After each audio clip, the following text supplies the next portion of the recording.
The door to Ethan Holloway's farmhouse swung open like it already belonged to him, and Blackthorne walked in wearing his good boots, the ones he saved for moments when he wanted a man to feel small. He set a leather folder on the kitchen table without being invited to sit, and he sat anyway. 3 days? Blackthorne said. That's what the bank's giving you. 3 days before they post the notice. Ethan stood at the far end of his own kitchen and said nothing. I'm being generous. Blackthorne opened the folder and slid a single sheet of paper across the table. I'll cover your debt, every penny. You sign the deed over, take your personal belongings, and walk away clean. No public auction, no humiliation. The number on that paper was less than half what the land was worth. Ethan looked at it for a long time. That valley's worth 3 times this. Blackthorne smiled the way men smile when they've already won. Maybe it was, 5 years ago. He stood, adjusted his coat, and picked up his hat. 3 days, Holloway. Don't make this uglier than it has to be. He walked out the same way he came in, like the door already belonged to him. But if you've ever watched someone treat your life's work like a transaction, if you've ever felt a powerful man smile at your pain, then you already know exactly how Ethan felt standing in that kitchen alone. This is the story of what happened next, and the woman nobody saw coming. Before we go any further, if you're new here, hit that subscribe button and turn on notifications so you never miss a story. Every week we bring you tales of ordinary people facing impossible odds. Drop a comment and tell me what city or country you're watching from. I want to see how far this story has traveled, and if something in this hits you, hit that like button. It means more than you know. Now, let's go back to where it really started. The Holloway Ranch had been dying for 3 years before Ethan admitted it to himself. His father, James Holloway, had spent 40 years building that land into something worth passing down. 400 acres of Montana grass, a working cattle operation, a name that meant something in Clearwater County. When James died of a fever in the winter of 1889, he left Ethan the ranch, the debts attached to it, and the particular kind of burden that comes with inheriting something a man loves more than his own life. Ethan had never been the kind of person his father was. James Holloway could walk into any room and make people feel settled just by being there. He had patience that seemed to come from somewhere deep and private. He listened before he spoke, and when he spoke, people tended to quiet down and hear him out. Ethan had his father's jaw and his father's stubbornness, but not much else. He worked hard. Nobody who had watched him those first years could argue otherwise. He was up before the sun and down after it, and he pushed himself in the kind of grinding, joyless way that gets confused for dedication when really it's closer to punishment. He didn't know how to ask for help. He didn't know how to change direction when a plan stopped working. He just kept pushing the same direction harder, the way a man will lean into a door that's already bolted from the other side. The drought hit in 87, then again in 89. The cattle started dying, not all at once but steadily, the way money leaves when you're not watching closely enough. By the time Ethan understood how bad things were, he was already behind on the bank loan, already short on feed, already watching his best hands leave for outfits that could actually pay them. He was left with 4 men, Clem Rutherford, who was 63 and too old to get work anywhere else. 2 brothers from Ohio named Dix and Porter, who were decent enough workers but drank too much and talked about leaving every time they got a bottle in them. And Samuel Grayson. Samuel had been with the Holloway Ranch since before Ethan's father died. He'd started as a hired hand at 19 and worked his way up to foreman through 9 years of hard, honest labor. He was the kind of man you trusted without thinking about it. Reliable the way a good fence post is reliable, solid and unremarkable until the day it isn't there anymore. Ethan trusted Samuel completely. That trust would turn out to be the most expensive thing he owned. The morning Blackthorne came with his folder, Ethan had already made up his mind about the cattle. He'd spent the night going over numbers he'd already gone over 100 times, and the numbers kept coming out the same. The remaining herd, 41 head, was costing more to keep alive than they were worth. The feed costs were bleeding him. The water situation on the eastern pasture had gotten worse since August. 2 of the animals were already showing signs of illness. He decided to put them down. It felt like failure in a way that was almost physical, like something pulling at the bottom of his sternum. His father had built that herd from 12 animals. 12! And now Ethan was going to stand in a field and put down 41 of them because he couldn't figure out how to save them. He was in the barn checking on the horses when he heard Dix laughing. It was the kind of laugh that didn't sound like something funny had happened. It sounded like something had given a group of bored men something to look at. Ethan came out of the barn and saw her. She was standing at the edge of the yard with a bag over one shoulder, and she was looking at the ranch the way you look at something when you're trying to figure out if it's worth your time. Not the way visitors looked at things, cautiously, politely, but steadily, like she was taking inventory. She was heavy-set, thick in the arms and through the middle, wearing a coat that had been repaired more than once along the hem. Her hair was brown going gray, pinned back without much care. She was somewhere in her late 30s, maybe 40, and she had the kind of face that had spent a lot of time in weather. Dick said something to his brother that Ethan didn't catch, but Porter laughed too. Clem, to his credit, just watched. The woman ignored all of them. She walked to the porch steps, set her bag down, and looked at Ethan directly. "You the owner?" she said. "I am," Ethan said. "I'm Rosalie Bennett." She didn't extend her hand right away, just kept her eyes on him. "I heard in town you might need kitchen help, possibly other work." Ethan almost said no. He had the refusal forming in his mouth before she'd finished her sentence. He couldn't afford another worker. He couldn't afford the conversation. But before he could say anything, Clem stepped forward. "Ma'am," the old man said, "you eaten today?" Rosalie looked at him. "Not since yesterday morning." Clem turned to Ethan with an expression that didn't leave room for argument. "Least we can do is feed her." It was strange, what happened in the kitchen. Ethan had been going to offer her bread and whatever cold meat was left from the night before. That was the decent thing. Feed someone who needed feeding, and then explain that the ranch wasn't hiring. But Rosalie walked into that kitchen and stopped. She stood very still for a moment, looking at the shelves, the cold box, the bins near the door. Then she started moving. She didn't ask permission, and she didn't explain herself. She went through what they had with the calm efficiency of someone who has spent a long time making nothing into something. Ethan watched her pull out a heel of dried bread he'd been planning to throw out, a handful of withered root vegetables, the bone from a roast they'd had 4 days ago, dried herbs from a jar that Ethan hadn't touched in over a year. "You're not going to get much out of that," Ethan said. "Probably more than you think," she said, without looking up. Porter wandered in from outside and leaned against the doorframe. "What's she doing?" "Cooking, apparently," Ethan said. Porter snorted. "Out of what?" 20 minutes later, the kitchen smelled like something that had no business coming from those ingredients. 40 minutes after that, Rosalie set a pot of stew on the table that was thick enough to be worth eating and hot enough to matter on a cold morning. She found biscuit flour in a tin near the back of a shelf, mixed it with water and a scrape of lard, and had biscuits browning by the time the stew was ready. The 4 men ate in a way that men eat when they haven't had a proper meal in longer than they've admitted. Nobody laughed anymore. Clem ate 2 bowls and didn't say a word the whole time, which was unusual for Clem. "Honestly, I'm not sure I can pay you at all right now." "I'm not asking for wages right now," she said. That stopped him. "Then what are you asking for?" 3 days, she said. "Give me 3 days to walk this property with a notebook. If I don't find something useful in 3 days, I'll leave on my own, and you don't owe me anything." Ethan looked at her for a long moment. Behind him, Porter muttered something under his breath. Dix was still eating, not paying attention. Clem was watching Ethan the way the old man had always watched him when he was about to make a decision. Quietly, not interfering, but present. 3 days, Ethan said. "After that, we reassess." Rosalie nodded. "That's all I'm asking." She started at dawn the next morning. Ethan watched her from the porch with his coffee going cold in his hand. She had her notebook under one arm, and she moved through the yard in a way that was unhurried but purposeful, stopping to look at things, writing in the notebook, moving on. She wasn't wandering. She had a direction in mind even if he couldn't see what it was. He didn't follow her. He had his own work, or the appearance of work anyway. Going through the same numbers again, writing the same letters to the bank that he knew weren't going to change anything, checking on the cattle because checking on them was something to do even when there was nothing to do about them. Around midday, she came back through the yard and went into the barn. Ethan found her there an hour later, looking at the back wall where the old records were kept. His father's records, from years before. Ethan hadn't touched them in 3 years.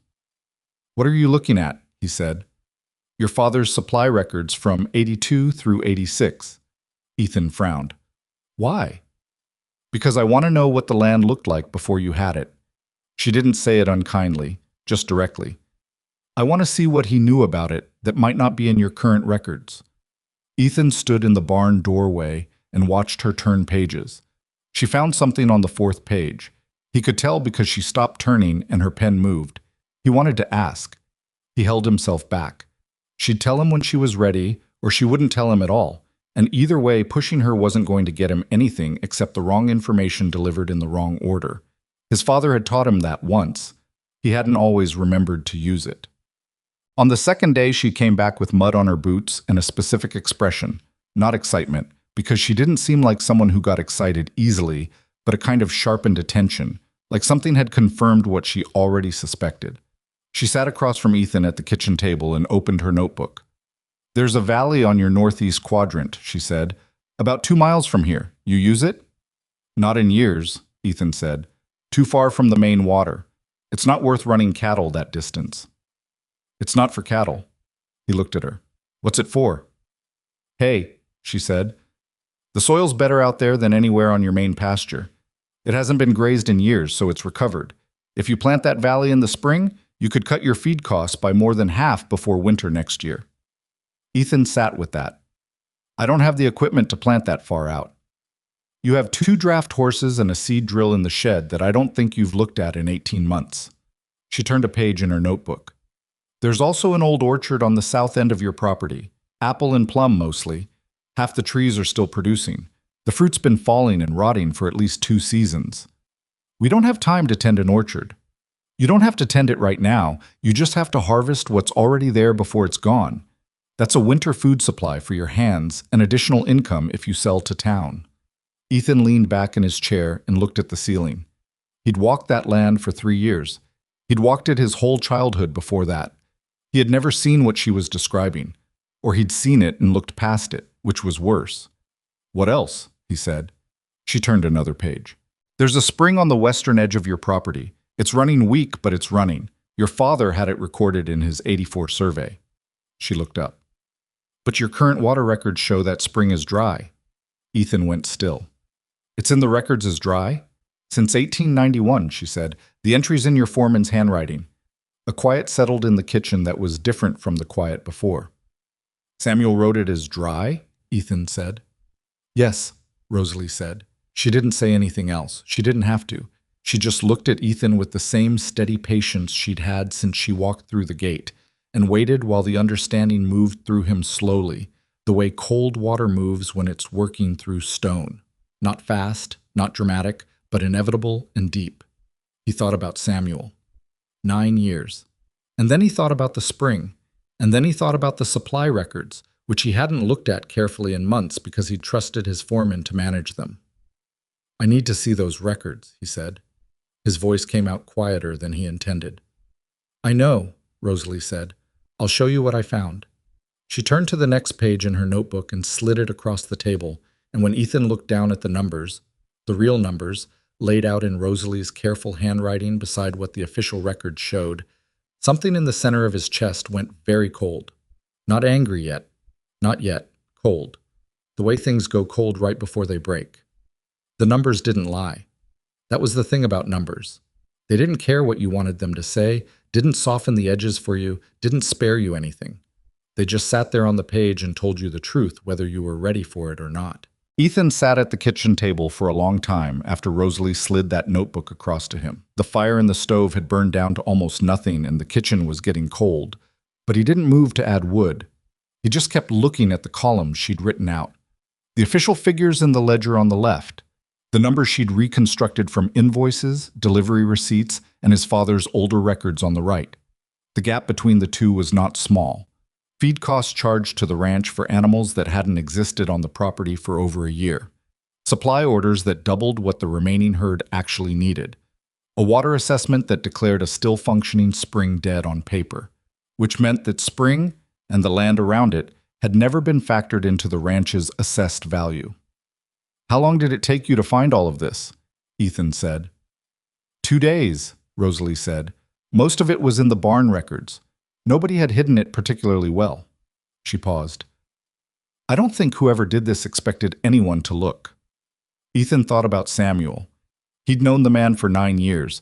He'd watched Samuel Grayson break horses and mend fences and sit at this same table through winter nights, when the cold came in hard and there wasn't much to do but wait it out.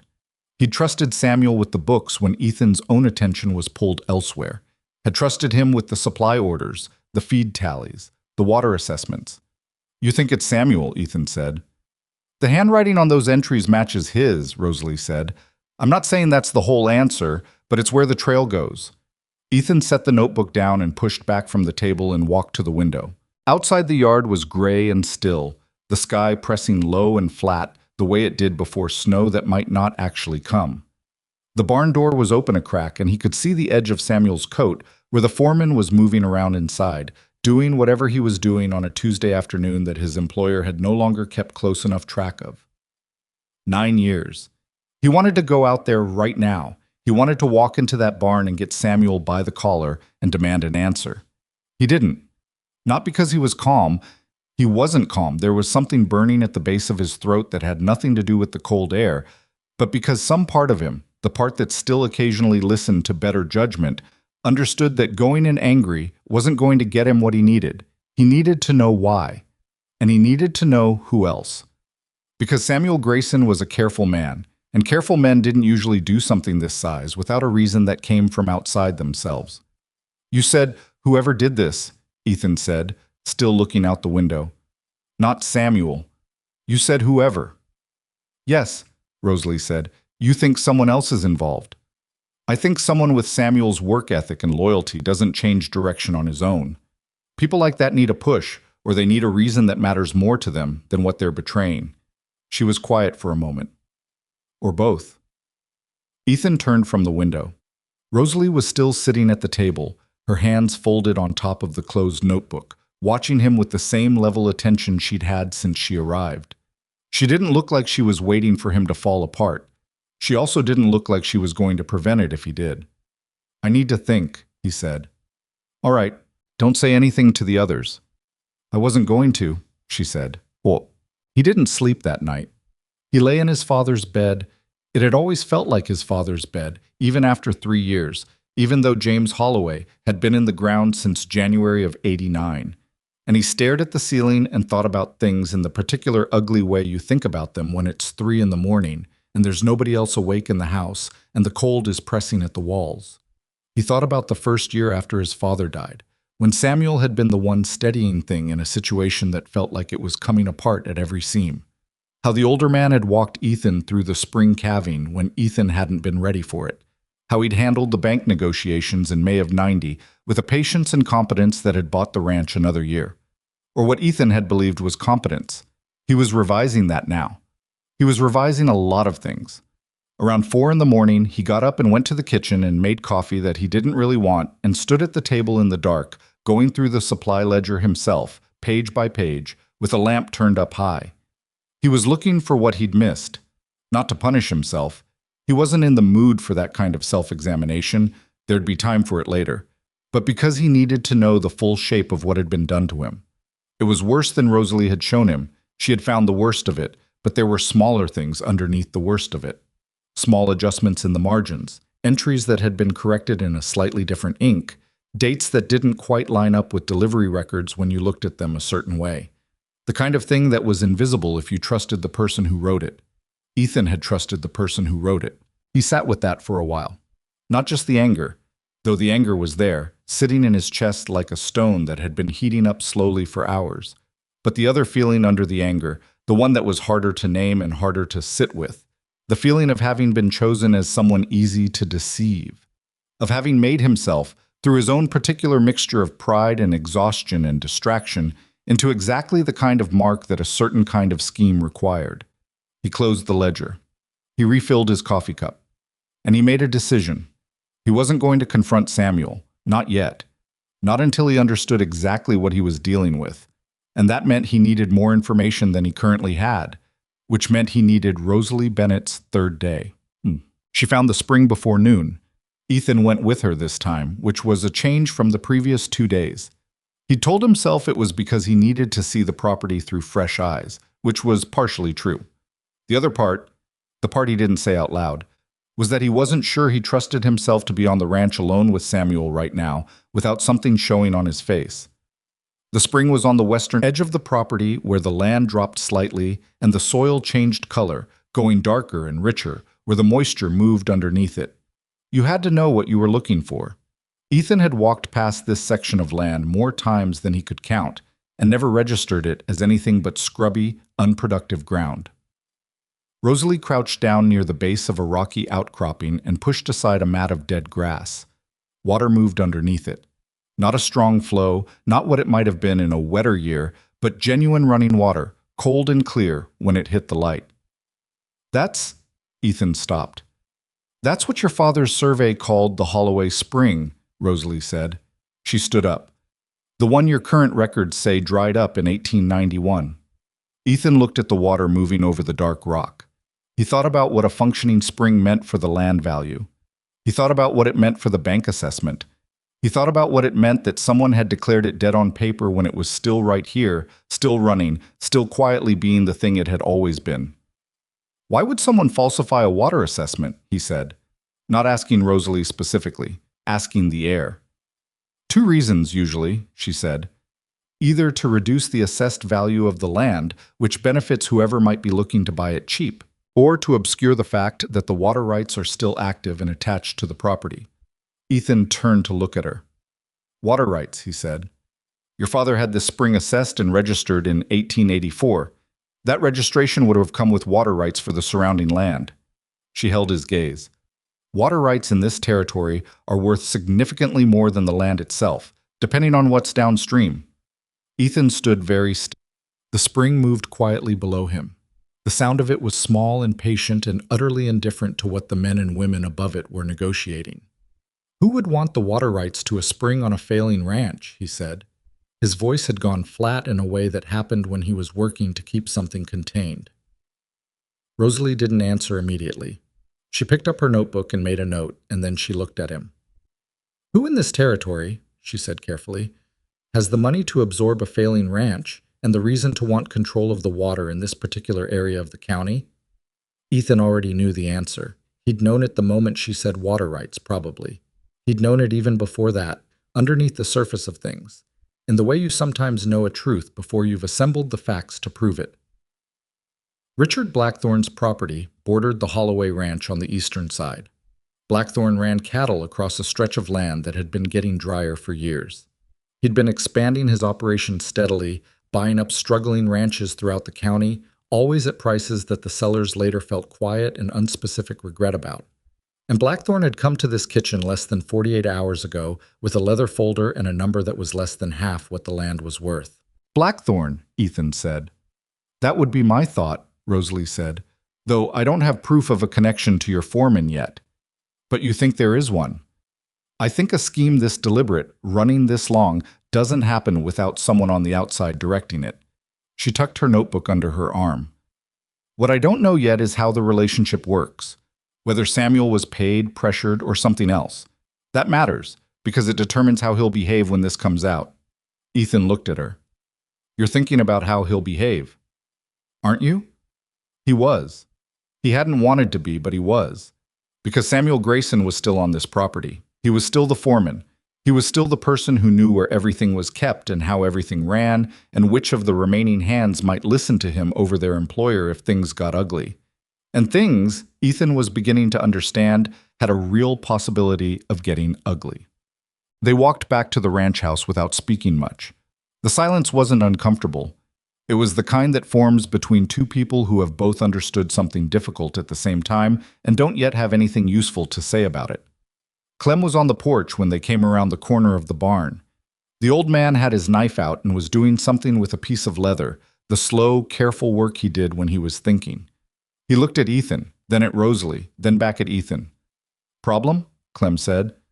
Working on it, Ethan said. Clem nodded and went back to his leather.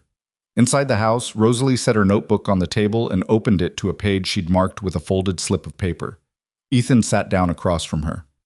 3 days is up, he said. I know. Tell me what you think we should do. She looked at him with a slight expression that might have been surprise or might have been something closer to relief. The look of someone who has been waiting to be asked a direct question and is glad the waiting is over.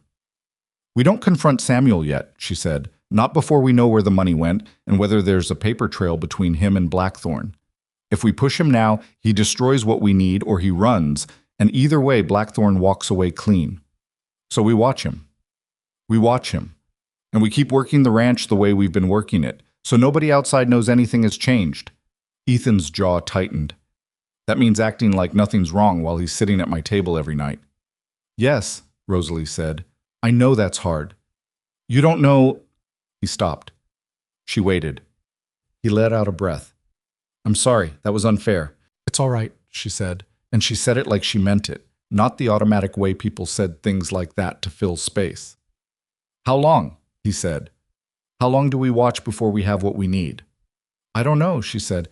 "It depends on what Samuel does next." She paused. "Men doing what he's doing, they don't usually stay still. They get nervous when things change around them, and things have already changed." She glanced towards the door. "My being here is a change. He'll be watching me too." Ethan hadn't considered that. He should have. "You're saying he'll know something's different?" "He'll suspect it. He doesn't know what I found yet, but he'll notice that I was walking the property with a notebook, and he'll wonder what I was looking at." She held his gaze. "We need him to feel safe long enough to make a move, because when he makes a move, that move will tell us everything we need." The next several days were some of the strangest Ethan had spent on that ranch. He went about the work of the place the way he always did, or tried to. Morning chores, feed checks. The daily arithmetic of keeping an operation running that he was now more certain than ever was being deliberately undermined. He spoke to Samuel at meals and at the end of workdays. He asked normal questions and listened to normal answers. He watched his foreman's face carefully, trying not to do it obviously, trying to see past the 9 years of familiar expression into whatever was underneath. Samuel seemed the same. That was the unsettling thing. He laughed at the same moments, complained about the same things, drank his coffee the same way. If he was nervous about anything, he hid it in the ordinary, steady manner of a man who had learned, somewhere along the way, to carry a secret without it showing. Rosalie integrated herself into the ranch with a quietness that was, Ethan was starting to realize, deliberate. She took on the kitchen work and the supply accounting, which gave her a reason to be in the barn records without raising questions. She asked Samuel questions about the operation, practical, sensible questions about feed schedules and grazing rotation. And Samuel answered them with the mild condescension he applied to anyone he considered an outsider, which gave Rosalie exactly what she needed, a reason to be in the records, and a subject who wasn't watching his own behavior around her. She reported to Ethan in the evenings. The reports were careful and thorough and delivered without drama. She had a way of presenting information that was organized but not cold. She'd say something factual, and then she'd say what she made of it, and those two things were always clearly separated so that Ethan could take one without the other if he wanted to. On the 5th day, she told him she'd found a discrepancy in the cattle count. Not a large one. 3 animals. 3 animals that the record showed as present on the property, but that Rosalie had not been able to locate in her own count. 3 head, Ethan said. It could be an error, she said. Animals get miscounted, but given everything else, it's not an error. Probably not, she agreed. Ethan thought about what 3 missing cattle meant. Either they'd died and the death hadn't been recorded, which was possible, but unlike Samuel's usual attention to detail, or they'd been moved somewhere, or sold, quietly, to someone who didn't require paperwork. If he's already moving cattle, Ethan said, then he knows his window is closing. Or Blackthorn told him to start moving, Rosalie said. That was worse. If Blackthorn was directing Samuel's moves in real time, then the scheme wasn't running on Samuel's nervous, independent judgment. It was running on Blackthorn's calculation, and Blackthorn was significantly harder to read than Samuel was. We need to find where those 3 animals went, Ethan said. I know. She paused. And we need to do it without Samuel knowing we're looking. It was Clem who found the trail. Not intentionally, or not entirely intentionally. The old man had been riding the eastern fence line to check for breaks, which was a regular task, nothing unusual, and he'd come across tracks in the soft ground near the creek crossing that didn't belong to any of the current herd.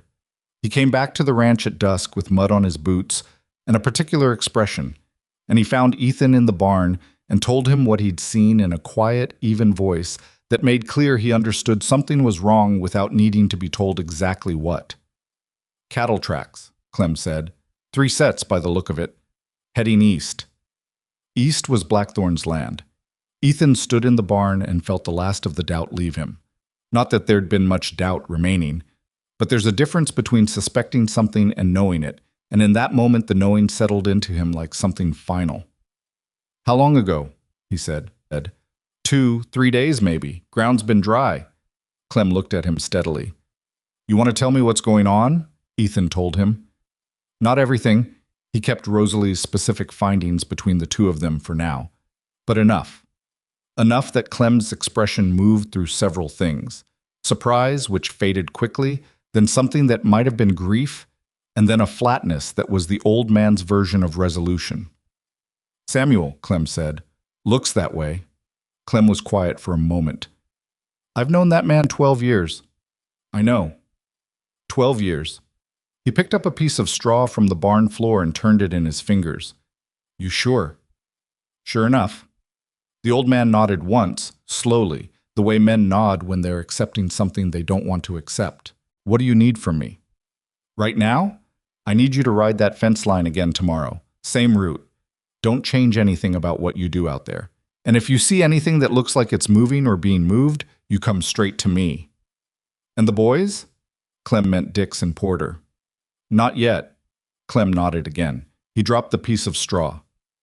"Ethan." "Yeah. Be careful with this." The old man looked at him with eyes that had seen a lot of things over 63 years and had made some particular kind of peace with most of them. Men who've been doing wrong for long enough start to feel like the wrong is something they own, something worth protecting. You understand what I'm saying? "I do," Ethan said. "Samuel's not a violent man," Clem said, "but Blackthorn might not need him to be." That night, Ethan and Rosalie sat at the kitchen table until nearly midnight. The stove was going, the coffee pot had been refilled twice, and she had her notebook open and he had his father's old survey map spread out between them. And they were working through the thing the way you work through something when there's a lot at stake and not much margin for error, slowly, carefully, checking each piece against the others.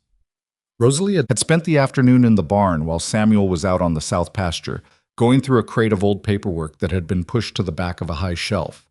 It was mostly invoices and delivery confirmations from years back, the ordinary paper residue of a working ranch. But in the middle of it she had found 3 letters. They were short letters, professional in tone, not personal. No greeting, no signature, just initials at the bottom.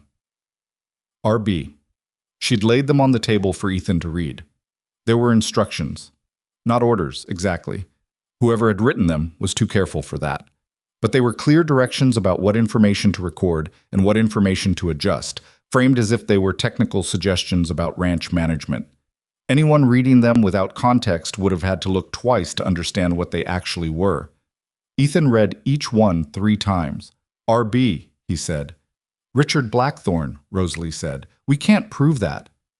"Not from the initials alone," she agreed, "but the dates match. The first one is from February of 1891. That's the same month your spring was recorded as dry."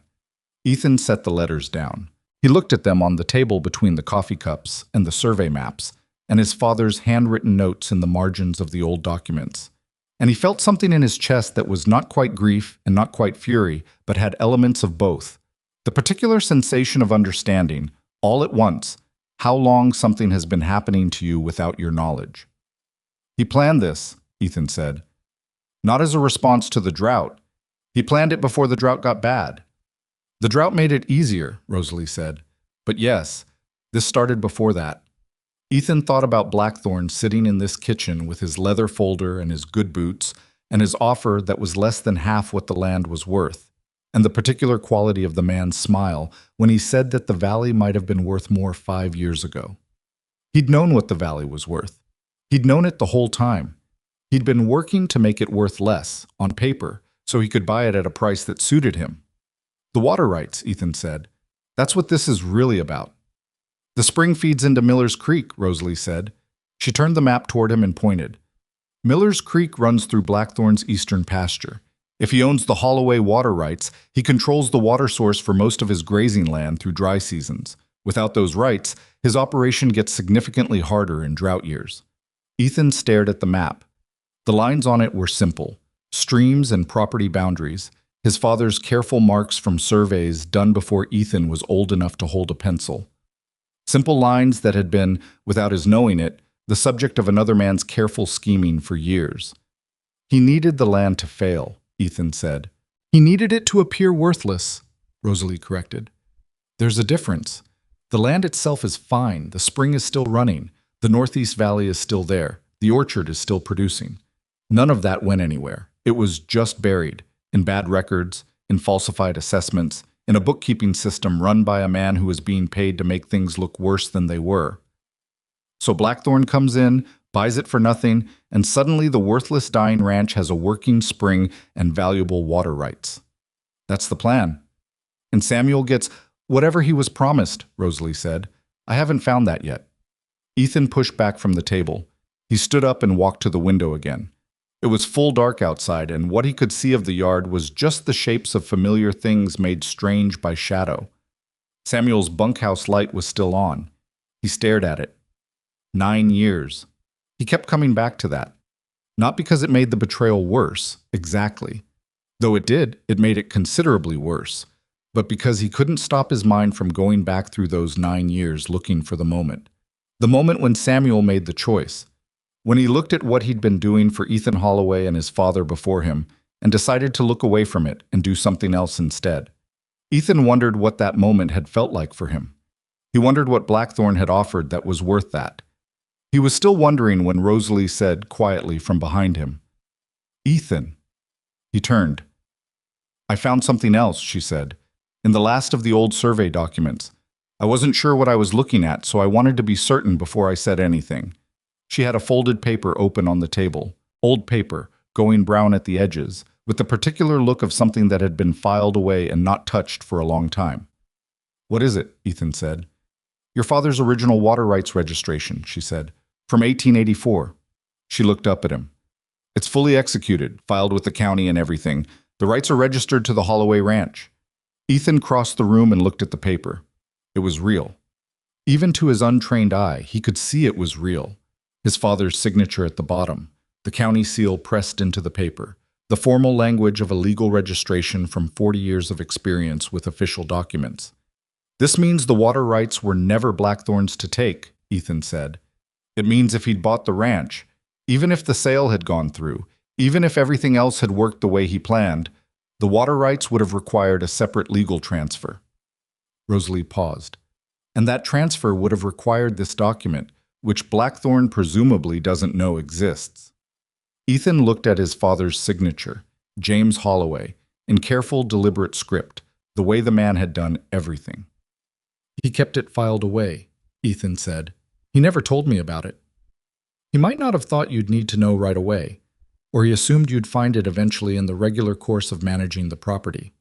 She was quiet for a moment. "Or he filed it away in 1884 and forgot he had it." Ethan almost smiled at that. His father had been many things, patient, perceptive, steady, but organized had not always been among them. "This changes things," Ethan said. "It changes everything," Rosalie said. He picked up the document carefully and looked at it. The spring, the valley, the orchard, the cattle records, the 3 letters with the initials RB. And now this, his father's name on an official registration, filed before Ethan was born, sitting in a crate in the back of a barn while another man spent years building a scheme around land whose most important secret he'd never actually uncovered. Outside, Samuel's bunkhouse light went dark. The yard was silent. Ethan set the document down on the table between them and looked at Rosalie. "We need to be careful with this," he said. "If Blackthorn finds out we have it—" "I know," she said. "He'll move faster. He'll push Samuel to move faster." "I know," she said again. "Then we need to move first." He pulled his chair back and sat down. "Tell me what you think we need to do, and in what order." Rosalie reached for her notebook. For the first time since she'd walked through his gate, there was something in her face that was close to what another person might have called determination. Though on her it looked less dramatic than that, just a kind of settling, a person putting their weight into a position they intended to hold. She opened to a new page, and she began. The plan Rosalie laid out that night was not complicated. That was the first thing Ethan noticed about it. He'd expected something elaborate, a scheme to match the scheme being run against him, something with moving parts and contingencies and the kind of careful architecture that Blackthorne himself seemed to favor. But what Rosalie described was simpler than that, and the simplicity of it was, he realized after a moment, exactly the point. "We don't need to beat him at his own game," she said. "We just need the truth to exist somewhere he can't reach it." She meant the documents, the water rights registration, the 3 letters, the supply discrepancies she'd transcribed into her notebook. She meant getting copies of everything to someone with the authority to act on them, the county land office, or the circuit judge who came through Clearwater every 6 weeks, or both. "The original registration stays here," she said, "hidden, not in the barn, somewhere Samuel doesn't know about and won't think to look. We make 2 copies tonight. One goes to the land office in the morning with someone Blackthorne won't be watching."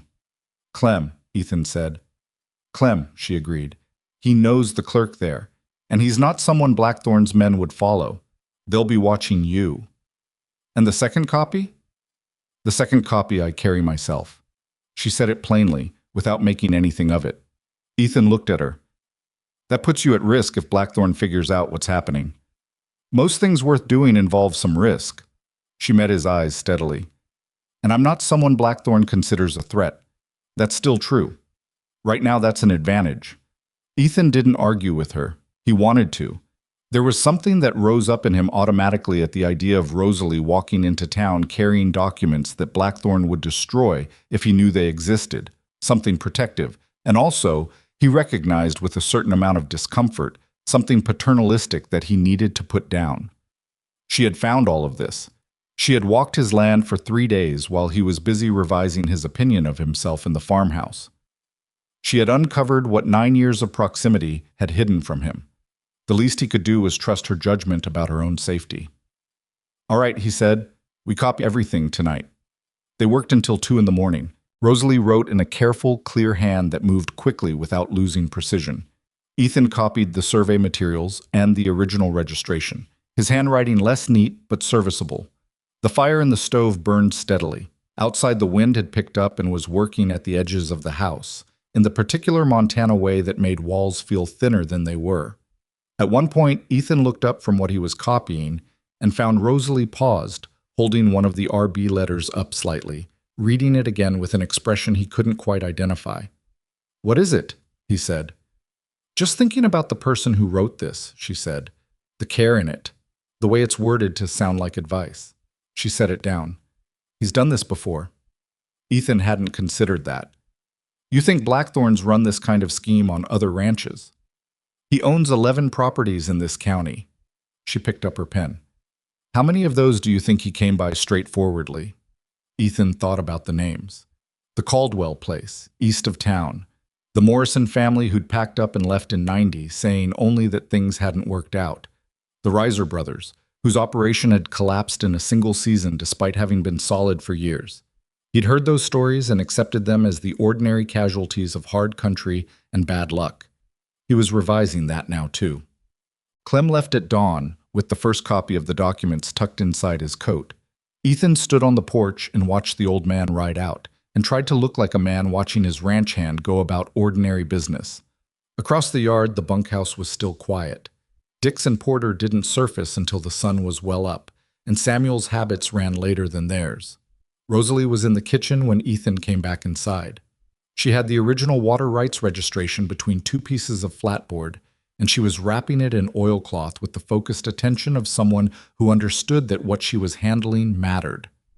"I want to put this in the house," she said. "Not the barn. Somewhere in the house that's not obvious." Ethan thought for a moment. "There's a space under the floorboards in the back bedroom. My father put it there for valuables. I don't think Samuel knows about it." "Does anyone else know?" "Just me." She handed him the wrapped package. "Then that's where it goes." He took it and went to the back bedroom, which had been a storage room since his father died, and had the particular cold smell of a space that didn't see much use. He pulled back the edge of the rug, old wool, faded to an indeterminate brown, and found the board his father had cut and fitted back so carefully that you wouldn't notice it unless you were looking. The space underneath was dry. He set the package inside and replaced the board and the rug and stood up. The room was quiet around him. He stood there for a moment longer than he needed to, in the cold and the quiet, and thought about his father. James Holloway had registered those water rights in 1884, had put his signature on that paper and filed it with the county, and then tucked the copy away under a floorboard in a room that would one day be used for storing old saddle equipment. Maybe he'd intended to tell Ethan about it. Maybe he'd meant to sit down one winter evening and go through the property documents together and point to that registration and say, "This is here, remember this." He'd run out of time. And Ethan had been so busy grieving and so busy failing and so busy being angry at the land for not saving itself that it had taken a stranger with a notebook 3 days to find what his father had left behind. He went back to the kitchen. Rosalie was at the table with her notebook and a cup of coffee she'd poured and apparently forgotten about. She looked up when he came in. "Done?" she said. "Done." He sat down. "Now we wait." "Now we wait," she said.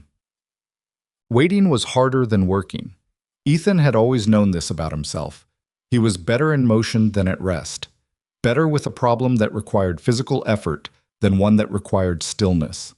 He spent those days driving himself through the ranch work with a kind of grim excess, fixing things that didn't immediately need fixing, riding the fence line himself even when there was no particular reason to, because doing something with his hands kept the other part of his brain from chewing on itself. Samuel was normal. Infuriatingly, inexplicably normal. He supervised the morning feeding with his usual quiet competence. He talked at dinner about the weather coming in from the north and whether it would bring snow. He asked Ethan about the schedule for the following week, as if the following week were a thing they'd both still be here for, as if nothing had changed. Ethan answered him. He sat across from Samuel Grayson at a table they'd shared for 9 years, and answered his questions about the week's schedule with a steadiness he would not have believed he possessed, and he watched the man's face for anything, a flicker, a hesitation, something that acknowledged the thing living between them like a third person at the table. There was nothing. Either Samuel was a better actor than Ethan had credited, or the man had made some internal arrangement with what he was doing that allowed him to exist in ordinary time without it showing. Rosalie watched him too. She was subtle about it. She was subtle about most things. But Ethan could tell she was tracking Samuel in the way she'd tracked everything else since she arrived. Noting, measuring, putting things in the appropriate column in whatever internal accounting system she ran. On the 4th day of waiting, she told Ethan that Samuel had been to the eastern fence line twice in the past 2 days. Not the full line, just the section that bordered Blackthorn's property. "He's making contact," Ethan said. "Or reporting," Rosalie said. "Something's changed for him. He's moving differently." "More nervous?" "More deliberate." She frowned slightly. "There's a difference. Nervous is scattered. Deliberate is someone who's been given new instructions and is following them." That night, after supper, Ethan went to the barn on the pretense of checking on one of the horses and found Samuel already there. The foreman was standing near the back wall, near the crate of old invoices where Rosalie had found the letters. He wasn't doing anything in particular, just standing there, one hand on the crate, looking at it. Ethan stopped in the doorway. Samuel turned. For a moment, a single moment, no longer, something crossed the foreman's face that Ethan had never seen there before. It was gone almost immediately, replaced by the familiar expression, the reliable face of a man who had spent 9 years being someone you didn't look at twice. But Ethan had seen it. "Evening," Samuel said. "Evening," Ethan said. "Checking on Ruther. He's been favoring his left front. I looked at him earlier, probably just the cold." "Probably," Ethan agreed. He went to Ruther's stall and made a show of checking the horse's leg, running his hand down the cannon bone, checking the hoof. The horse stood patiently. Ethan kept his back to Samuel and his breathing even. He heard Samuel move, heard the soft sound of the barn door and then the foreman's footsteps crossing the yard. Ethan stood up from the horse's leg and turned. The crate was closed. Samuel hadn't taken anything, or if he had, he'd done it before Ethan arrived. He went to the crate and opened it. The letters were gone. He told Rosalie immediately. She listened without interrupting, and when he finished, she was quiet for a moment in the way that meant she was thinking rather than hesitating. "He knows we found them," she said, "or he was always going to remove them eventually, and tonight was the night." It doesn't matter which, she said. The result is the same. He's cleaning up. She looked at her notebook. This is going to move faster now. How much faster? I don't know, but Blackthorn doesn't have infinite patience. She looked up. He came here with an offer once. He'll come back with something less pleasant when the offer doesn't produce results. Ethan felt the anger move in him. Not the hot kind, not the kind that makes you stupid, but the cold, steady kind that settles into a person like weather. He thought about what Clem had said in the barn. Men who've been doing wrong for long enough start to feel like the wrong is something they own. We need to know when, Ethan said. We need to know what Samuel tells him tonight. They couldn't know that. They had no way of being in the conversation between Samuel and Blackthorn, no way of hearing what was said across the eastern fence in whatever exchange was coming after dark. But the knowing and the not knowing of it sat in the kitchen with them for the next several hours while the wind worked at the house and the fire burned down. Just before midnight, Rosalie said, "The cattle." Ethan looked at her. If Blackthorn tells Samuel to move fast, the cattle are the fastest thing to move, she said. They're the most visible proof that the ranch is still operating. If the herd disappears, it accelerates your financial collapse. No cattle, no income projection. The bank has less reason to extend any grace period. Ethan stood up. You think he'll take the cattle?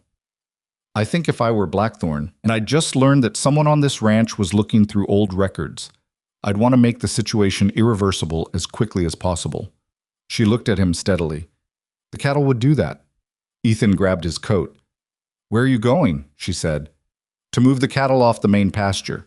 He was already at the door. If they're not where Samuel expects them to be, it buys us time. Ethan. She said his name with a particular quality that made him stop. If you move them now, Samuel will know something's wrong. Samuel already knows something's wrong. She couldn't argue with that. He went out into the dark. Whooped it. He woke Clem and they moved the cattle in the dark without a lamp, which was miserable work and required more cursing than either man was entirely comfortable with, but they got it done. 38 animals. The original 41, minus the 3 that had already gone, moved from the main south pasture to the northeast valley Rosalie had identified. The valley was far enough from the main ranch buildings that it wouldn't be immediately visible, and accessible from a route that went around the backside of the property, rather than through the center. It took 3 hours. When they came back, Rosalie was still up, sitting at the table with her notebook and the lamp turned low. Clem looked at her and then at Ethan and said nothing, which was one of the things Ethan had always valued about the old man. I'll be up before dawn, Clem said, and went to his bunk. Ethan sat down. His hands were cold and he was tired in a way that went deeper than the 3 hours of work in the dark, a tiredness that had been building for days. He poured the last of the coffee, which was cold and terrible, and drank it anyway. Tell me honestly, he said, what do you think happens next? Rosalie looked at him across the table. I think Samuel goes to check on the cattle in the morning and finds them gone, she said. And I think he goes straight to Blackthorn. And Blackthorn? Blackthorn panics. She said it without satisfaction, just as assessment. He's a man who's been running a careful plan for years, and careful men don't handle disruption well. When you disrupt the plan, they either slow down and recalculate, or they accelerate past the point of caution. You think he accelerates? I think he can't afford not to. The bank deadline is in 3 days. She looked at the notebook. And we've now sent documents to the land office that he doesn't know exist. If he lets this drag on, the window closes. So he sends someone. He sends someone, she said, or he comes himself. Ethan thought about that. Blackthorn himself. The man in the good boots who sat in this kitchen like the place already belonged to him. What do we do when that happens? We need to not be on the back foot when it does, she said. That means we need to be somewhere the conversation can happen publicly. Not here, not on the ranch where he can control the terms. She tapped the notebook. Is there a public place in town where legal matters get handled? Where people would see? The land office, Ethan said, or the courthouse. Then that's where we need to be when this comes to a head. She closed the notebook. With the documents, with whatever Clem secured at the land office, and with witnesses who aren't on Blackthorn's payroll. That's a lot of moving pieces. Yes, she said, and we don't control all of them. She said it without apology, without softening it. Just the truth of it, laid on the table between them. Ethan respected that. Samuel checked the south pasture at first light. Ethan watched from the far side of the barn, carefully, without being visible. He watched his foreman walk out to the fence line and look at the empty field and stand there for a long moment. Samuel stood the way a man stands when something has gone wrong that he can't explain. Very still, with the particular quality of stillness that is really rapid internal activity. Then he turned and walked back to the bunkhouse. He didn't come to find Ethan. He didn't ask about the cattle. He went back to his bunk and came out 20 minutes later dressed for riding, and he saddled his horse in the barn with efficient, quiet movements and rode east without a word to anyone. Ethan stood in the kitchen doorway and watched him go and said, "It's starting." Behind him, Rosalie said, "Yes." What happened in the next 6 hours was the kind of sequence that Ethan would later struggle to explain to anyone who hadn't been there, not because the events were complicated, but because they happened too fast and from too many directions at once, and he had the persistent feeling all the way through it of being a man running to keep up with something that was already moving faster than he could manage. Blackthorn's man arrived first. Not Blackthorn himself. A man named Cole Draper, who worked as Blackthorn's ranch manager and was known in Clearwater County as someone you dealt with carefully and didn't turn your back on. He came with 2 other men Ethan didn't recognize, and he didn't knock on the farmhouse door. He rode into the yard and stopped his horse and called out for Ethan like he had every right to be there. Ethan came out onto the porch. "Mr. Holloway."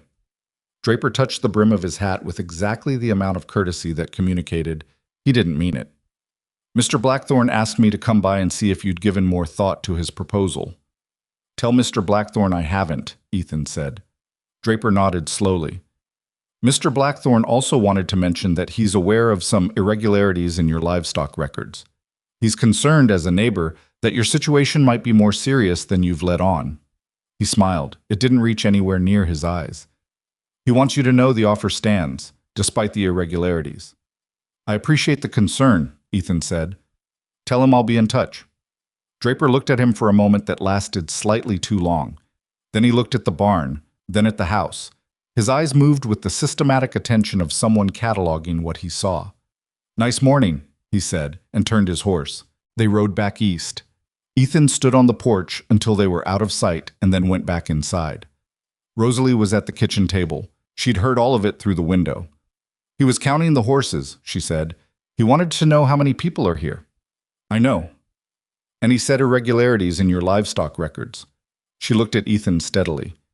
"Samuel told Blackthorn that someone has been in the records. Draper was checking to see who." "He saw you in the window," Ethan said. "Probably." She closed her notebook. "It doesn't change the plan, but it does mean we have less time than I thought." Less time turned out to be an understatement. Samuel came back at noon.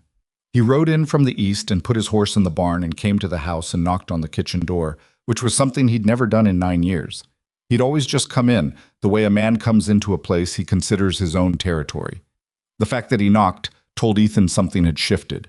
Ethan opened the door. Samuel stood on the step looking like a man who had made a decision and was now carrying the weight of it. There were lines in his face that Ethan didn't remember being there last week. His eyes were different, not meeting Ethan's directly the way they usually did, but not completely avoiding them either. "Can I come in?" Samuel said. "Sure," Ethan said and stepped back. Samuel came into the kitchen. He saw Rosalie at the table and stopped. "I'd like to speak to you alone," he said. "Whatever you need to say to me, you can say in front of her," Ethan said. Samuel's jaw moved. He looked at Rosalie, not with hostility exactly, but with the complicated expression of a man who has just understood something he should have understood sooner. He sat down at the table. Ethan sat across from him. Rosalie stayed where she was, her hands folded on top of the closed notebook, and said nothing. "The cattle are gone," Samuel said. "Moved," Ethan said. A pause. "You moved them." "I did." Samuel looked at the table. He was quiet for a moment that felt longer than it probably was. "The letters are gone too," he said, "from the crate." "I know." Another pause, longer this time. Samuel put both hands flat on the table and looked at them. "How long have you known?" he said. "Long enough," Ethan said. Samuel nodded once, looking at his hands. "I didn't know it would go this far," he said. When it started, Blackthorn said he just wanted to buy the ranch at a fair price, that you were going to lose it anyway, and he'd be doing you a kindness. He stopped, didn't look up. But that changed, Ethan said. It always changes. Samuel's voice was flat. Not defensive. Flat in the way things are flat, when the justification has been worn down to nothing, and a man is left with just the facts of what he did. By the time I understood what he was actually doing, I was already in it deep enough that pulling out felt— He didn't finish the sentence. How much did he pay you? Ethan said. Samuel finally looked up. Enough to clear my brother's debts, in Billings. He was about to lose his house. He looked at Ethan for a moment. That's not an excuse. No, Ethan agreed. It's not. The silence in the kitchen was not comfortable. It wasn't meant to be. Rosalie had not moved. She was watching Samuel with the same steady, measuring attention she brought to everything, and Ethan could tell she was assessing. Not the man's guilt, which was established, but something else. Something about what Samuel was doing right now, and what it meant for what came next.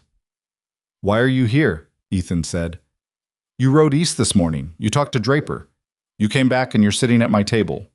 He kept his voice level with some effort. Why? Samuel was quiet. Because Blackthorn told Draper to tell me that if the documents don't surface and the sale doesn't go through in the next 48 hours, I'm responsible for the outcome. He said it like it tasted bad. He said if things go wrong, I'll be the one who goes to prison for the records, not him. Ethan looked at him. He threw you out, Ethan said. The moment he felt the plan slipping, Samuel said. Yes. Rosalie leaned forward slightly. Mr. Grayson, she said. It was the first time she'd spoken since Samuel sat down. Her voice was even and without heat. Are you willing to provide a written statement about your involvement in Blackthorn's instructions? Samuel looked at her. Something in his face shifted. Not quite relief, because relief was too clean a word for what a man feels when he's chosen the lesser of two bad options, but a settling. Like a man sitting down because he's too tired to keep standing. Yes, he said. Samuel's statement took 2 hours. Rosalie wrote it out longhand while Ethan sat and Samuel talked. It was harder to listen to than Ethan had expected, not because of the revelations, most of which he already knew, but because of the way Samuel told it, without drama. In the flat, careful voice of a man accounting for his actions, going through them one by one, and the flatness of it was somehow worse than anger would have been. It showed how ordinary the thing had felt from the inside, how each step had seemed like one more small step rather than a large one, how a man could be 9 years deep in something before he looked up and saw the full shape of it.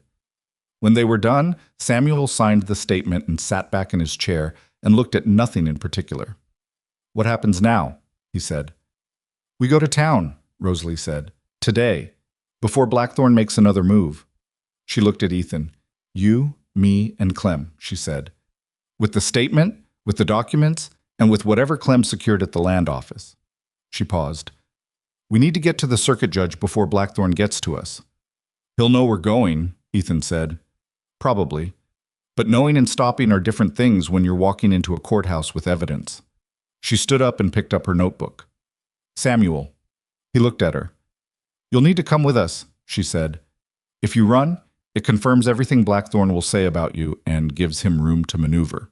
If you come with us and give your statement to the judge in person, it's a different story. Samuel looked at her for a long moment. You're not afraid of anything, are you? He said. Not quite a question. I'm afraid of plenty, Rosalie said. I just don't let it make decisions for me. She picked up the notebook and went to find Clem. Samuel sat at the table a while longer after she left. Ethan sat too because there was nothing to say yet, and saying nothing was better than filling the air with words that didn't matter. After a while, Samuel said, Your father would hate what I did. Yeah, Ethan said. He would. He trusted me. So did I, Ethan said. The words hung there. Samuel nodded slowly. There was nothing to follow that, no apology sufficient to the moment, no reply Ethan wanted to hear. Some things you just have to let sit there and be what they are. Ethan stood up and got his coat. We leave in an hour, he said. Oh, they were ready to go in 40 minutes. Clem had his horse saddled and was standing in the yard with his hat pulled down against the wind, when Ethan and Rosalie came out of the house. The old man looked at Samuel with an expression that was complicated and old and did not try to simplify itself. Samuel looked back. He didn't say anything. Clem turned away first. Dix came running from the direction of the south pasture, not the easy loping run of a man in a hurry, but the hard pumping run of a man who's seen something alarming. He pulled up in front of Ethan, breathing hard. "Men coming," he said. "From the east. 8, maybe 10 riders." Ethan went still. Rosalie was already beside him. He could feel rather than see her reaction. Not panic, but a rapid tightening of attention. 10 riders. Not Draper with 2 men. 10. "Blackthorne himself?" Ethan said. "Didn't get close enough to tell," Dick said. Ethan looked at Rosalie. She looked back at him with an expression that was considering and fast, and had already moved through 3 options and landed on one. "The documents," she said. "Where are they right now?" "In the house." Ethan was already moving. "Back bedroom." "Get them," she said. "I'll take the signed statement and go on foot through the orchard. There's a road on the south side of your property. I saw it on the survey. It comes out near Miller's Creek, and from there it's 4 miles to town." She looked at him steadily. "I can get there before they find me." "Rosalie, 10 riders means he knows," she said. "He knows about the documents and he's coming to take them. The only way this works now is if those documents reach the courthouse before he reaches us." She held his gaze. "Get the water rights registration. Keep Clem and Samuel here. They're witnesses, and Blackthorne needs them visible. Make it complicated for him, loud and complicated." "And you walk to town," Ethan said. "Through the orchard, South Road," she said. "He won't be watching a woman on foot through a neglected orchard." She almost allowed herself a small, dry expression. "Nobody ever does." Ethan looked at her. The sound of hoofbeats was audible now, still distant but coming steady from the east. There was no time to argue and nothing useful to argue about. She was right, and they both knew it. He went into the house. He came back with the wrapped oilcloth package and the copied documents and the signed statement and handed all of it to Rosalie, who had her coat buttoned and her bag over one shoulder. She tucked the documents inside the coat, close against her body, and adjusted the bag. She looked at him once, direct and clear, and then she walked toward the orchard without looking back. Ethan watched her go. Then he turned to face the riders coming from the east. Blackthorne was at the front of them, not in his good boots this time, but in riding clothes, and his expression was nothing like the composed performance he'd managed in the kitchen a week ago. His face was hard and specific, and had in it the look of a man who has decided to stop being careful. He pulled up his horse in the yard and looked down at Ethan. His eyes moved over the group: Ethan, Clem, Dix, Porter, Samuel, and then moved to scan the yard, the porch, the house behind, looking for someone he didn't see. "Holloway," he said. "Where are the documents?" Ethan looked up at him. "What documents?" he said. The cold came in hard off the north pasture, and the wind moved through the yard between the 2 men, and somewhere to the south, through the old orchard with its frost-bitten trees and its rotting, unharvested fruit, a woman nobody had ever thought to watch was walking quickly toward a road that came out near Miller's Creek, carrying the evidence that would end Richard Blackthorne's careful empire of other people's losses. She walked without hurrying. She walked like someone who knew exactly where she was going. Blackthorne waited for an answer. Ethan didn't give him one right away. He stood in the yard with the wind at his back and looked up at the man on horseback, and took his time about it, which was deliberate, not because he had anything clever planned, but because every second that passed was a second Rosalie was moving through the orchard, and Ethan understood that seconds were the only currency he had right now. "There's nothing here that belongs to you," Ethan said finally. Blackthorne's expression didn't change much. A slight tightening around the eyes. The look of a man recalibrating. He'd expected something, fear maybe, or an attempt at negotiation, and what he was getting instead was a flat refusal delivered by someone who didn't look nearly frightened enough given the 10 riders behind him. That apparently bothered him more than the refusal itself. "Search the house," he said to Draper, who was already swinging down from his horse. Ethan moved to block the porch steps. "You don't have the right to search anything," he said. "Holloway, this is my property." Ethan said it without raising his voice, which was harder than raising it would have been. "You read onto my land with 10 men and send someone into my house without a court order. That's not a business negotiation anymore. That's something else." Blackthorne looked at him for a moment. Then he looked at Samuel. The look he gave Samuel was not the look of a man looking at an employee. It was the look of a man looking at a problem he'd already written off. The particular cold assessment of someone who has decided that whatever use you had is finished. Samuel met it. He didn't look away, which surprised Ethan a little. "You're on the wrong side of this, Grayson," Blackthorne said. "Probably been on the wrong side for a while," Samuel said. His voice was even. "That's something I'll have to work out later." Something moved through Blackthorne's face. Not quite anger, more like the impatient displeasure of a man who expected a tool and found it had developed opinions. He turned back to Ethan. "The bank forecloses in 3 days," he said. "Whatever you think you have, whatever your woman found in those records, it won't matter once the bank takes the title. I file a purchase claim the same afternoon and it's done." "Then I guess you've got nothing to worry about," Ethan said. Blackthorne stared at him. Behind Ethan, Clem stood with his hands loose at his sides and said nothing. Dix and Porter were somewhere to the left. Ethan could feel them without seeing them, the specific tension of two men who hadn't signed up for anything like this and were working out whether to stay or back away. 3 days, Blackthorne said again. Then he turned his horse. He didn't tell Draper to stand down. He just turned, and his men read it and turned with him. Draper was the last to mount, and he looked at the house once more before he did, with the systematic inventory look he'd had that morning. They rode east. Ethan stood on the porch steps until the sound of them faded. Then he sat down on the step because his legs had decided they were done cooperating. Clem appeared beside him. The old man crouched down so they were at the same level. "She's got a head start," Clem said quietly. "She does," Ethan said. "She'll make it." Ethan looked at the empty eastern horizon. "How do you know that?" "Because she's the kind of person who does what she says she's going to do," Clem said simply. He stood back up and went to deal with the horses. Rosalie had been moving for 40 minutes before the terrain gave her the first real trouble. The orchard was easier than she'd expected. The trees were widely spaced and the ground underneath them was hard and dry, frost-packed, which meant no mud to slow her down. She moved through it at a pace that was deliberate without being reckless, weaving between the gnarled trunks, keeping the sound of the main yard behind her and to the north. She heard the horses when Blackthorne arrived. The distant gathering sound of hooves, the low murmur of voices she couldn't make out. She kept moving.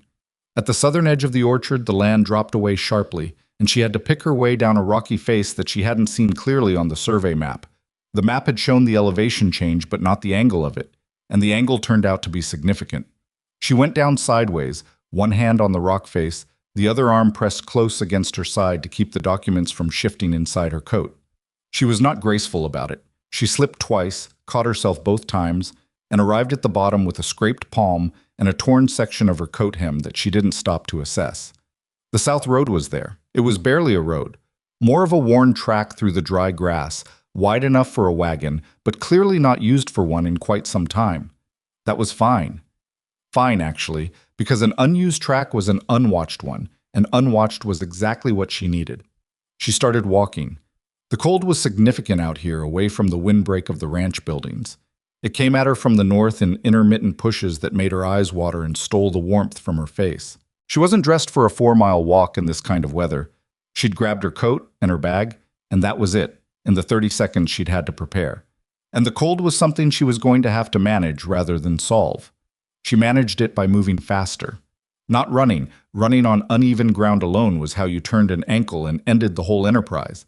But a fast, sustained walk that kept her core temperature up and ate the distance in a way that jogging might not have. She thought about the documents inside her coat, the water rights registration, the supply discrepancy records, Samuel's signed statement, the copies of everything. She thought about what they meant and what they proved and what they required from whatever judge or court officer she reached. She'd dealt with legal proceedings before, in a different context, at a different ranch in a different situation that had also gone wrong, and that she didn't like to think about in any detail. She knew enough to understand that documents alone didn't guarantee outcomes. You needed the right person to receive them, at the right moment, in the right setting. She needed to get to the courthouse before Blackthorne had time to put his own version of events in front of any one official. She walked. Miller's Creek appeared sooner than she'd expected, or what she thought was Miller's Creek, a narrow, frozen-edge stream running through a shallow cut in the ground. She crossed it at a place where the banks were low and stepped on a stone that rocked under her weight and soaked her left boot through to the sock. She kept walking. Cold, wet foot, scraped palm, torn coat, 4 miles to town. She had been in worse situations, considerably worse. The difference between this and those other situations was that this one had a clear destination and a clear purpose, and that made the cold and the wet foot and the distance feel like logistics rather than suffering. You could walk through logistics if you kept your head organized. She kept her head organized. Well, back at the ranch, Ethan was having a harder time with that. He'd sent Dix and Porter to check the northern fence line, something to do, something to keep them occupied and away from whatever was about to develop. And he'd sat Samuel down in the kitchen and spent an uncomfortable hour going over the statement again, checking it for completeness, making sure nothing important had been left out. Samuel answered everything. He was thorough in the way someone is thorough when they've decided that partial honesty is worse than none. He filled in details Ethan hadn't asked for. Dates, amounts, specific conversations with Blackthorne and Draper that mapped the shape of the scheme more precisely than the documents alone could do. By the end of the hour, Ethan had a clearer picture of the past 2 years than he'd had of any equivalent period while he was actually living through it. He didn't know if that made it better or worse. "How much did you know about the water rights?" Ethan said. "Not the specifics," Samuel said. "I knew the spring mattered to him. I didn't know about your father's registration until about 4 months ago." "What happened 4 months ago?" "Blackthorne had someone look at the county records. They didn't find the original filing. It's not in the county archive, just the copy your father kept here. But they found a reference to it in a survey notation. They knew there was a registration. They just didn't have it." Samuel looked at the table. That's when Blackthorne started pushing harder. He wanted the physical documents out of the ranch before anyone found them. "That's why you went to the crate," Ethan said. "He told me to find anything related to water rights and remove it." Samuel's jaw worked. "I'd already taken the letters. I was looking for anything else." "But you didn't find the registration?" "No." Samuel paused. "Where was it?"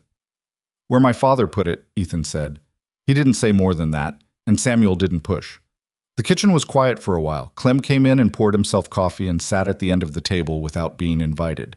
His presence was comfortable and offered nothing in particular, just the company of a man who had decided to stay. "What does Blackthorne do when he can't find the documents?" Ethan said, not to Samuel specifically, just to the room. "He's already done it," Samuel said, "coming here with 10 men. That was his last pressure play. He was hoping to rattle you into either handing over what you had or making a mistake that gave him room to work." "He didn't get either," Clem said. "No," Samuel agreed. He looked at Ethan. "That woman, Rosalie, she's going to the courthouse?" "That's the plan." Samuel was quiet for a moment. "Blackthorne doesn't know about her." "Not really. He knows there's a woman here who's been in the records. He thinks she found some supply discrepancies that could be explained away." He looked at Ethan. "He doesn't know about the statement, and he doesn't know she has the registration." "That's what we're counting on," Ethan said. "Then it might work." Samuel said it carefully, like a man measuring out something he wasn't sure he had the right to offer. "Blackthorne blind spot his people. He doesn't take seriously. He's always been that way. He decides a person doesn't matter, and then he stops watching them." A pause. "He decided she didn't matter the first time he heard about her." Ethan looked at his foreman, his former foreman, whatever the right word was now, and thought about what it meant that Samuel was sitting at this table offering analysis that might help the case against Blackthorne, and against himself, for that matter. The statement Samuel had signed included his own role in complete detail. "Why are you helping?" Ethan said. Samuel met his eyes. "Because what's happening to you was my fault," he said. "Not Blackthorne's pressure, and not the drought, and not the bank. Mine. I made choices, and those choices put you here." He didn't look away. "I can't undo that, but I can stop making it worse." It wasn't absolution, and it wasn't meant to be. Ethan nodded once and looked away, and they sat with it in the quiet of the kitchen. Rosalie reached the outskirts of Clearwater 2 hours and 20 minutes after leaving the ranch. Her left foot had gone from wet to numb to a dull, aching cold that she was managing by ignoring as much as possible. Her scraped palm had stopped stinging around the 2-mile mark when the cold took over that too. She was tired in the deep structural way that comes from sustained physical effort in cold weather, the kind of tired that lives in the back of the legs and the base of the neck. She walked into town looking exactly like what she was, a woman who had walked 4 miles in the cold with wet boots and a torn coat hem, and she went directly to the courthouse without stopping to deal with any of it. The county courthouse in Clearwater was a 2-story building on the main street that sat between the land office and a dry goods store, and had the slightly self-important look of civic buildings in small towns that understand they are the most official thing for 30 miles in any direction. The flag on the front was moving in the wind. The door was heavy oak, and she pushed it open and went inside. The clerk at the front desk was a young man with ink on his fingers, who looked up from his work with the mild impatience of someone who had expected to have a slow afternoon. He looked at Rosalie, at her wet boot, at the torn hem, at whatever her face looked like after 2.5 hours in the cold. "I need to see the circuit judge," she said, "or whoever holds judicial authority in this county when the circuit judge is away." The young man blinked. "Judge Alderman is here," said a voice from the hallway to the left.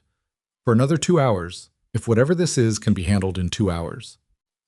The man who appeared in the hallway doorway was perhaps 60, compact and gray-bearded, wearing reading glasses he hadn't bothered to remove. He looked at Rosalie with the specific measuring attention of someone who has spent decades making rapid assessments of strangers. "My name is Rosalie Bennett," she said. "I have evidence of land fraud, falsified public records, and a scheme to illegally obtain water rights through the financial destruction of a property owner in this county." She opened her coat and produced the documents. Still intact, still dry, still exactly as she'd packed them against her body 2 hours ago. "I'd like to present it to you before the person responsible for it has time to get here first." Judge Alderman looked at the documents. He looked at Rosalie. "Come in," he said. "What?" The next 90 minutes were the most consequential 90 minutes Rosalie had spent in years. She sat across from Judge Alderman in a room that smelled of wood polish and old paper and laid out everything in the order she'd arranged it in her notebook, which she was grateful she'd had the presence of mind to bring. The narrative she presented was organized and specific and cited the documents as she referenced them. She did not editorialize and she did not rush. The judge listened. He was a good listener, the kind that doesn't interrupt and doesn't give you expressions that let you know how he's reacting, which is both more difficult to read and more respectful than the alternative. He asked questions at precise moments, always about specific details, never about the general shape of things. When she finished, he picked up the water rights registration and looked at it. He looked at it for a long time. "This is James Holloway's original filing," he said. "Yes." "And this spring is still active?" "Yes. I found it myself 2 weeks ago, running weak but running." "And your assessment is that Richard Blackthorne's interest in the Holloway property is primarily about securing these water rights through fraudulent means?" "That's my assessment," she said. "The documents support it. The foreman's signed statement supports it." Alderman set the registration down and picked up Samuel's statement. He read through it carefully. He set it down. "I know Richard Blackthorne," he said. Rosalie waited. "He's a powerful man in this county." He said it without inflection, not a warning, not a statement of sympathy, just a fact being put on the table where they could both see it. "I know," Rosalie said.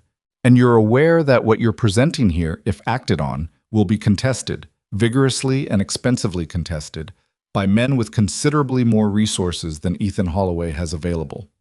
"I'm aware," she said. "I'm also aware that a registered water rights document filed in 1884 is a matter of public record, and that what's in front of you constitutes evidence of deliberate fraud against a property owner in your jurisdiction." She held his gaze steadily. "I'm not asking you to decide the outcome. I'm asking you to receive the evidence and issue the appropriate order to protect the property and the documents until the matter can be properly adjudicated." Alderman looked at her for a moment. "You've done this before," he said, not unkindly. "Something like it," she said. He nodded once, in the way of a man who has decided. "I'm going to need to send a rider to verify some of this, the spring in particular." "Of course. And I'll need Grayson available for questioning." "He's at the Holloway Ranch. He'll come when you send for him." "And Ethan Holloway himself?" "He'll come," she said. Alderman picked up his pen. "There's a provision in territorial law for issuing a temporary stay on property transactions when fraud is being actively investigated," he said, writing as he spoke. "I can issue that today. It prevents the bank foreclosure from being used as a mechanism to transfer title while this is under review." Rosalie let out a breath she had been holding for what felt like several days. "That's what we needed," she said. "It's not over," Alderman said. "I know," she said, "but it's a start." Blackthorne arrived in town 2 hours after Rosalie did. She knew he was coming. She'd expected it, had factored it into the timeline. And she was still in the courthouse when the clerk came to tell Judge Alderman that Richard Blackthorne was outside requesting an urgent meeting. "Tell him I'm occupied," Alderman said, without looking up from what he was writing. Rosalie sat in the chair across from the judge's desk and felt something settle in her that had been wound tight for 2 weeks. Blackthorne waited outside for 20 minutes. Then he came in anyway. He pushed the door open with the same energy he'd walked into Ethan's kitchen with, the energy of a man accustomed to doors opening at his approach. He was composed, she noticed, more composed than he'd been in the yard that morning, which meant he'd had time to think on the ride in and had landed on a posture. He looked at Rosalie and his composure adjusted slightly. Not dramatically. He was too experienced for dramatic adjustment, but something in it changed, the way a building's air changes when you open a window. He hadn't expected to find her here. That was the first thing he'd gotten wrong. "Judge Alderman," he said, shifting his attention. "I apologize for the interruption. I need to speak with you about a matter involving the Holloway property." "I'm aware of the Holloway matter," Alderman said.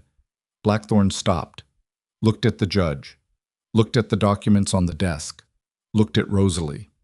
Something moved through his face that was very fast and very contained, and that she recognized as the moment when a careful man understands that the ground has changed beneath him. "Whatever you've been told," he started.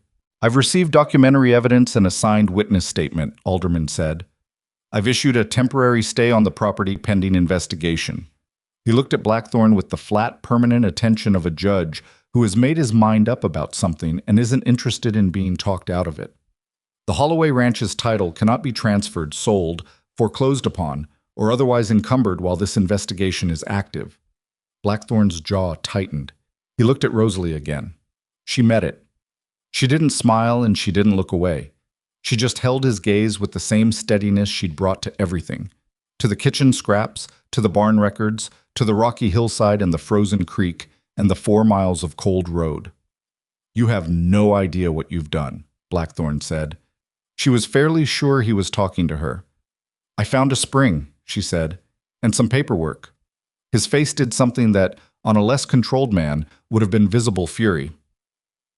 "I'd like to speak with you privately," Blackthorne said to Alderman. "About some context that might be relevant." "I'm sure you would," Alderman said. "You'll have the opportunity to present your case at the proper hearing. My clerk will inform you of the date." He set down his pen and looked at Blackthorne over his reading glasses with the patience of a man who has no hurry and knows it. "For now, I'd ask that you allow me to continue my work. The door is behind you." The silence in the room was particular. Blackthorne stood in it for several seconds. Then he turned and went out the way he came. The door closed behind him. Rosalie heard his footsteps on the courthouse floor, then nothing. Alderman picked his pen back up. "He'll hire lawyers," he said. "I know. Expensive ones. I know." He wrote something. "The water rights registration is solid. The 1884 filing is legitimate, and the county notation reference Blackthorne's people found actually confirms its existence rather than undermining it. That's the kind of thing that cuts the other way when you're in front of a territorial court." He looked up. "The foreman's statement is going to be the contested element. His credibility will be attacked." "I expect that," Rosalie said. "Will he hold up?" She thought about Samuel sitting at the kitchen table in Ethan's house, going through his own actions in that flat, careful voice. She thought about what Clem had said. 12 years. She thought about the particular expression Samuel had when he said Blackthorne's name after the man had thrown him out. "I think he will," she said. "He's got nothing left to protect." Alderman nodded. Outside the courthouse window, the main street of Clearwater went about its afternoon. Wagons moved, people walked. The flag on the front of the building moved in the wind the same way it had been moving when she pushed the door open 2 hours ago. Blackthorne's horse was no longer tied at the post. He'd left. Going where she didn't know. Back to his property. to his lawyers, to whatever resources he was going to mobilize now that the situation had changed. He would not give up without a fight. She hadn't expected him to. Men like Blackthorne didn't build what he'd built by folding when things got complicated. But folding and winning were different things. She'd gotten here first. The documents were filed. The stay was issued. Everything else, the lawyers, the hearing, the contested testimony, whatever Blackthorne was going to bring to bear, would happen in the open, in front of people with authority, on the record. That was the difference. That was what the walk had been for. She picked up her bag and stood. "Where are you going?" Alderman said. "To send word to Ethan Holloway," she said. "He needs to know where things stand." "I'll send a rider," Alderman said. "Sit down. You've been on your feet for 3 hours and your coat is torn and your left boot is wet." He said it in the matter-of-fact way of someone who notices things. "My clerk can bring tea." Rosalie looked at him. "Tea," she said. "Tea," he confirmed, and went back to writing. She sat. The chair was wooden and not particularly comfortable, and the room smelled of wood polish and old decisions, and the tea, when it came, was too strong and slightly bitter. She drank it anyway. The writer reached the Holloway ranch by late afternoon. Ethan was in the barn when he heard hoofbeats and came out to the yard in time to see a young man pulling up on a gray horse with a county seal on the saddlebag. "Mr. Holloway?" the writer said. "That's me." "Message from Judge Alderman, sir." He handed down a folded paper. "And from a Miss Bennett." Ethan unfolded it. It was Alderman's formal notice of the temporary stay, written in the clipped official language of court documents. He read it twice. Then he turned to the second piece of paper, which was smaller and written in a hand he recognized now. Precise, quick, organized. It said, "The documents are filed, stay is issued. Come to town in the morning with Grayson and Clem. Bring what's under the floorboard. R.B." Ethan read it. He read it again. He looked at the barn where Samuel's horse was in its stall. He looked at the house. He looked at the direction of town, which was west, which was the direction he should have been riding all day instead of standing in his yard staring down Blackthorne's hired men. Clem appeared at the barn door. "Well?" the old man said. Ethan held up the papers. "She made it." Clem looked at him with an expression that was not quite a smile but was adjacent to one, the quiet satisfaction of a person who was not surprised. "Told you," he said. "You told me," Ethan agreed. He stood in his yard in the cold afternoon light with the papers in his hand and felt something loosen in his chest that had been wound tight for days, weeks, possibly longer than that. The particular tightness of a man who has been carrying something heavy with no clear sense of where to set it down. He wasn't foolish enough to think it was over. 3 days until the bank's deadline, a formal hearing at some point after that, Blackthorne's lawyers already moving somewhere he couldn't see. The ranch still needed the work Rosalie had identified. The valley planting, the orchard, the spring survey, all of it. The cattle were in the northeast valley and needed to come back. The books needed to be reconstructed properly, all the falsified entries corrected, all the numbers made honest. There was a great deal still to do. But the thing that had been closing around him, the quiet, invisible pressure of a scheme he hadn't known was happening, that was gone. That particular darkness had a name now, and a set of documents, and a judge who had listened and understood. The fight was still ahead. The fight was going to be real and expensive and uncertain, but it was going to be a fair fight. That was new. He folded the papers. "Tell Dixon Porter to check on the cattle in the valley before dark," he said to Clem. "You and I and Samuel leave for town first light." "And Rosalie?" Clem said. "She's already where she needs to be," Ethan said. He went inside. The back bedroom was cold and still as he'd left it. He pulled back the rug, lifted the board, took out the wrapped oilcloth package his father had never thought to tell him about. He carried it to the kitchen table and set it down. He looked at his father's handwriting on the water rights registration, at the signature, at the date, at the careful documentation of a man who had understood the value of what he had and had taken the time to make it official and put it somewhere it would last. 40 years it had been there. Through James Holloway's death, through 3 years of drought, through a scheme 2 years in the making, through all of it, under a floorboard in a cold room, his father's signature on a piece of paper that said, "This is mine, and now it is my son's, and this water runs through our land, and our land is real." Ethan put his hand flat on the table beside it. Not on it, just beside it. He sat like that for a few minutes in the quiet kitchen. Then he got up and started making supper. They rode into Clearwater before the sun had fully cleared the eastern ridge. 3 horses, 3 men, Ethan in front, Clem to his left, Samuel a half length behind in the position of a man who understood he no longer had the standing to ride abreast. The morning was cold and still, the kind of cold that comes after a clear night and sits in the low places of the land like something that intends to stay. The road into town was frozen hard, and the horses' hooves rang against it with a sound that carried. Ethan had the oilcloth package in his saddlebag.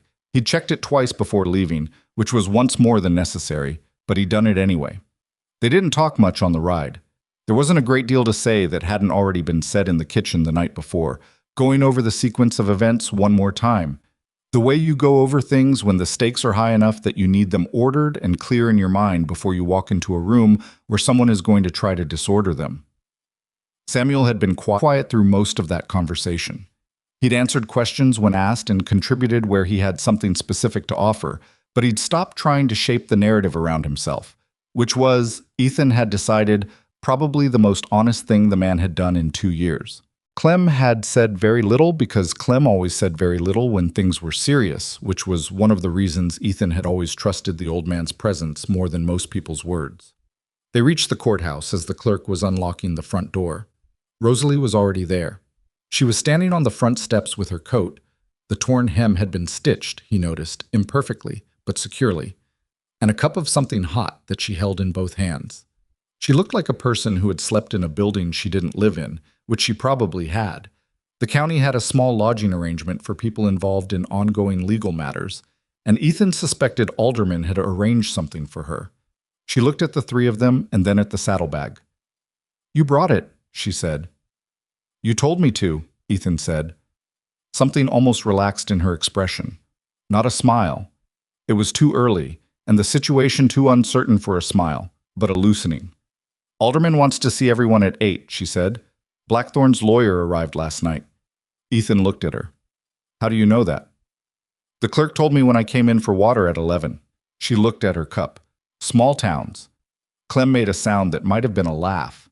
They went inside. Well, Alderman's meeting room was on the 2nd floor, reached by a staircase that creaked significantly and emptied into a narrow hallway that smelled of pipe tobacco and old wood.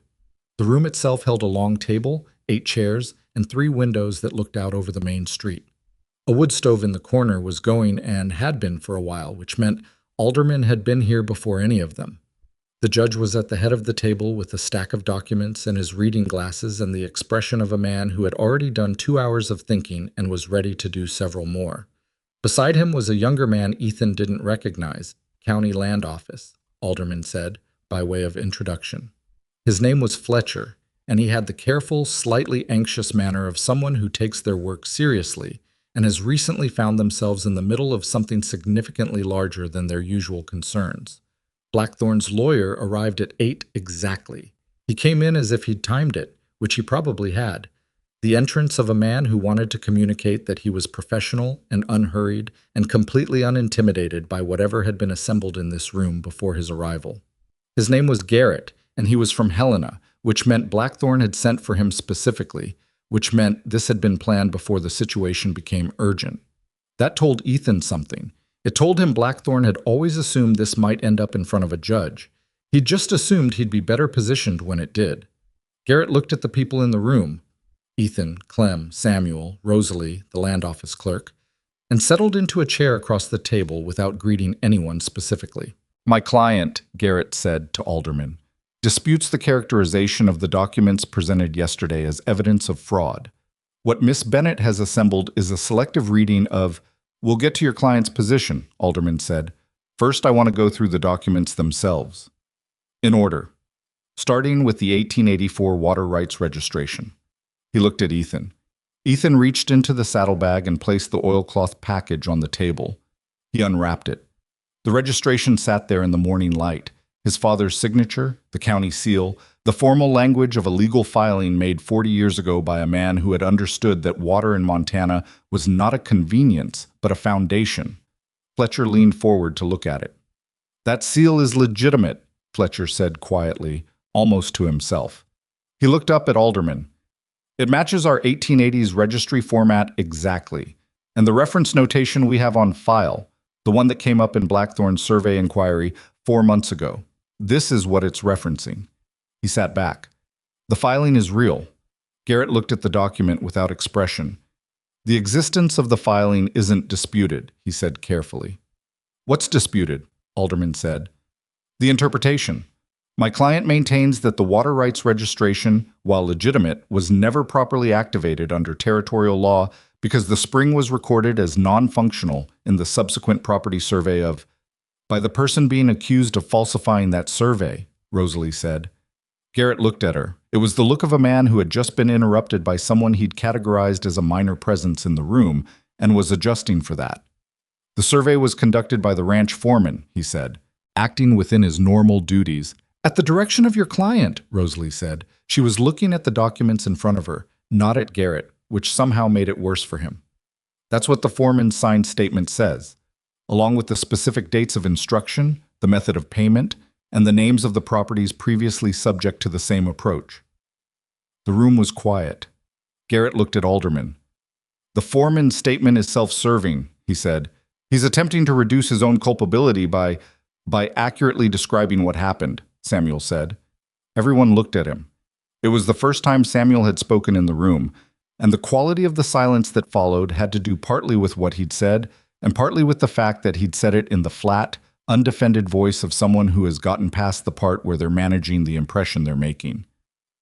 I'm not trying to reduce anything, Samuel said. I know what I did, and I know why I did it, and I know it was wrong. What's in that statement is accurate. He looked at Garrett steadily.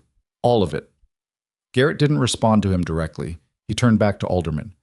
Your Honor, whatever the foreman claims, the foreman's claims are supported by the supply records, the feed tallies, the false water assessment, and 3 letters bearing initials consistent with my client's name, Rosalie said. She looked up from the documents now. They are also supported by a pattern of acquisition in this county that follows the same sequence in no fewer than 4 documented cases, all of which involved ranches that shared a water source with properties now owned by Richard Blackthorn. Garrett stared at her. Alderman looked at her too, but differently, with the alert, calibrated attention of someone who has just had a significant piece of information placed in front of them. 4 properties, Alderman said.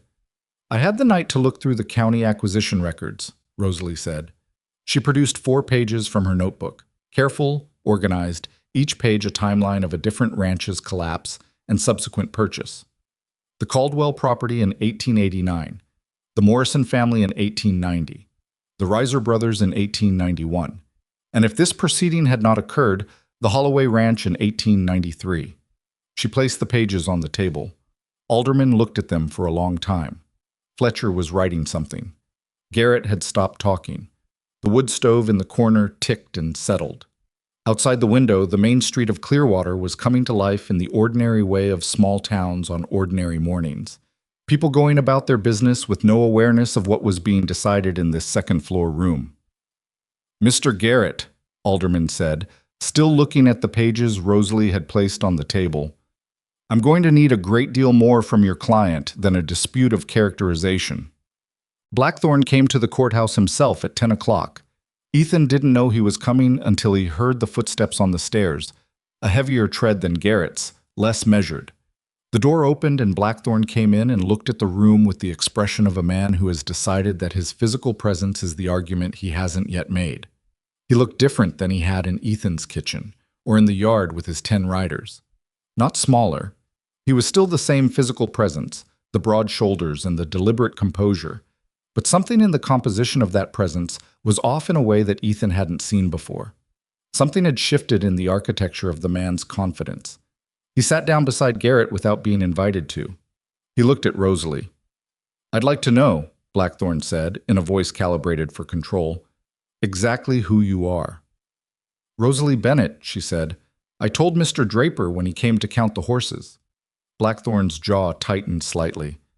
Where you're from? Who sent you? Nobody sent me. She met his eyes. I arrived at the Holloway Ranch looking for work. I found what I found because it was there to find. Nobody just... Your Honor, Rosalie said, turning to Alderman. I don't think my personal history is relevant to the documents on the table.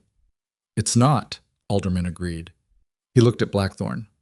Mr. Blackthorne, your lawyer has presented your position. Is there specific factual information you want to add to what's already on the record? Blackthorne looked at Alderman. He looked at the documents. He looked at Samuel, who looked back at him without moving. And in the way of a man who is still calculating even now, still running the arithmetic of what he has left to work with, he said, "The spring. I want it surveyed independently. If the spring is active, its output needs to be assessed before any determination about water rights value can be made." "That's reasonable," Alderman said. "And the foreman's statement will be part of the record," Alderman said, "as will whatever you or your counsel want to add in response to it. You'll have the opportunity." He paused. "But I want to be clear about what this proceeding has already established. The water rights registration is valid. The spring appears to be active. There is documentary evidence of falsified records on the Holloway property, and there is a pattern of acquisition in this county that warrants further examination." He took off his reading glasses. "Those facts are not going away, Mr. Blackthorne. The question now is what comes next." Blackthorne was quiet. The quality of his quiet was different from the quiet he'd had in Ethan's kitchen. That quiet had been the quiet of a man holding all the cards. This was the quiet of a man counting what he had left. Ethan watched him. He had spent a week being afraid of Richard Blackthorne, afraid of his resources, afraid of his reach, afraid of the smooth machinery of a plan that had been running for years. And sitting across the table from him now, Ethan found that the fear was mostly gone.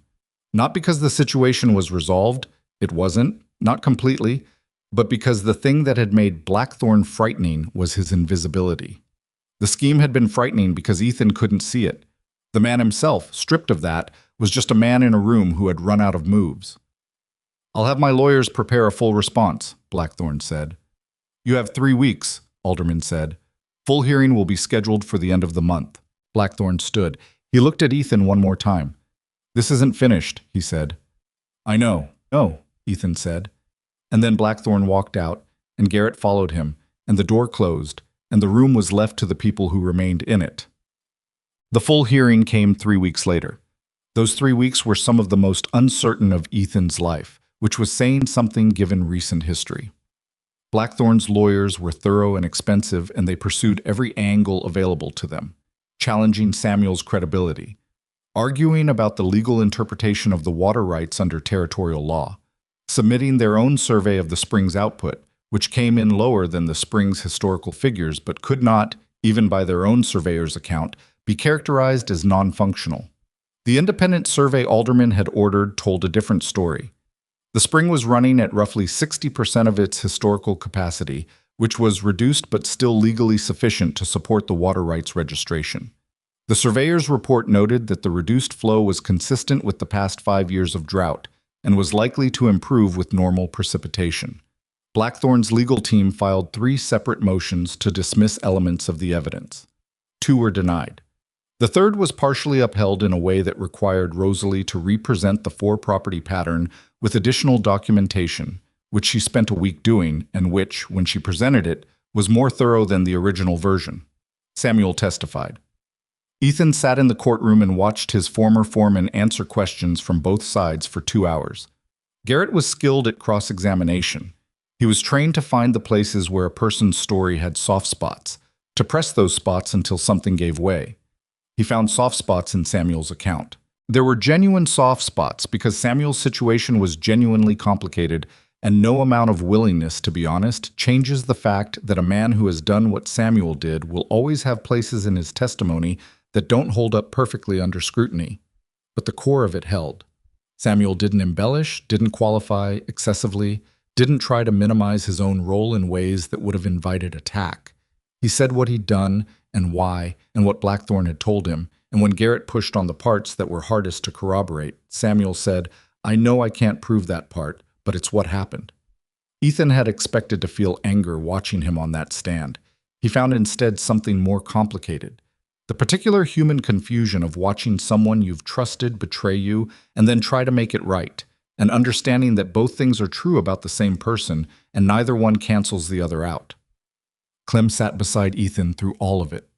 The old man never said much during the recesses, didn't offer opinions about how it was going or what it meant. He just sat there, present in the way that certain people are present, not filling space but occupying it, solid and unremarkable, which was exactly what Ethan needed and couldn't have articulated if asked. Rosalie presented the four-property documentation herself, since there was no lawyer on Ethan's side. There wasn't the money for one, and Alderman, to his credit, structured the proceeding in a way that allowed a non-legal representative to present organized evidence without a formal advocate. She was methodical, she was precise. She was completely without the nervous energy that courtrooms tend to produce in people who aren't used to them, which Ethan found alternately impressive and slightly unnerving. She answered Garrett's challenges the way she answered everything, by looking at what was actually being asked and responding to that, rather than to the implication or the pressure behind it. When Garrett suggested that the four-property pattern could be explained by ordinary market forces, struggling ranches selling to successful operators at fair market distressed prices, which was entirely legal, Rosalie agreed that it could, in isolation. And then she produced from the additional documentation she'd spent a week compiling a set of county water access maps that showed, property by property, how each of the four ranches shared a water source with land now owned by Blackthorn. She placed the maps on the evidence table and said, "Market forces explain why a successful rancher buys struggling properties. They don't explain why the struggling properties are always the ones controlling water access to land he already owns." Garrett did not have a clean answer to that. The ruling came on a Thursday afternoon in late November. Alderman read it from the same second-floor room where it had started, with the same stove going and the same windows looking out over the main street. His language was the formal, careful language of legal rulings, designed to be precise rather than readable, and Ethan followed it as best he could with Rosalie sitting beside him quietly interpreting the parts that required interpretation. The water rights registration was confirmed valid. The Springs water rights remained attached to the Holloway property, with a provision for the independently surveyed flow rate to be reevaluated in 2 years if precipitation normalized. The falsified records on the Holloway property constituted fraud under territorial law. Samuel Grayson, having cooperated with the investigation and provided sworn testimony, was fined and placed on a period of supervised restriction rather than imprisoned.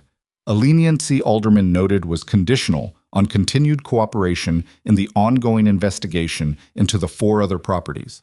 Richard Blackthorn was ordered to appear before a territorial court to answer charges of orchestrating fraudulent property acquisition in Clearwater County.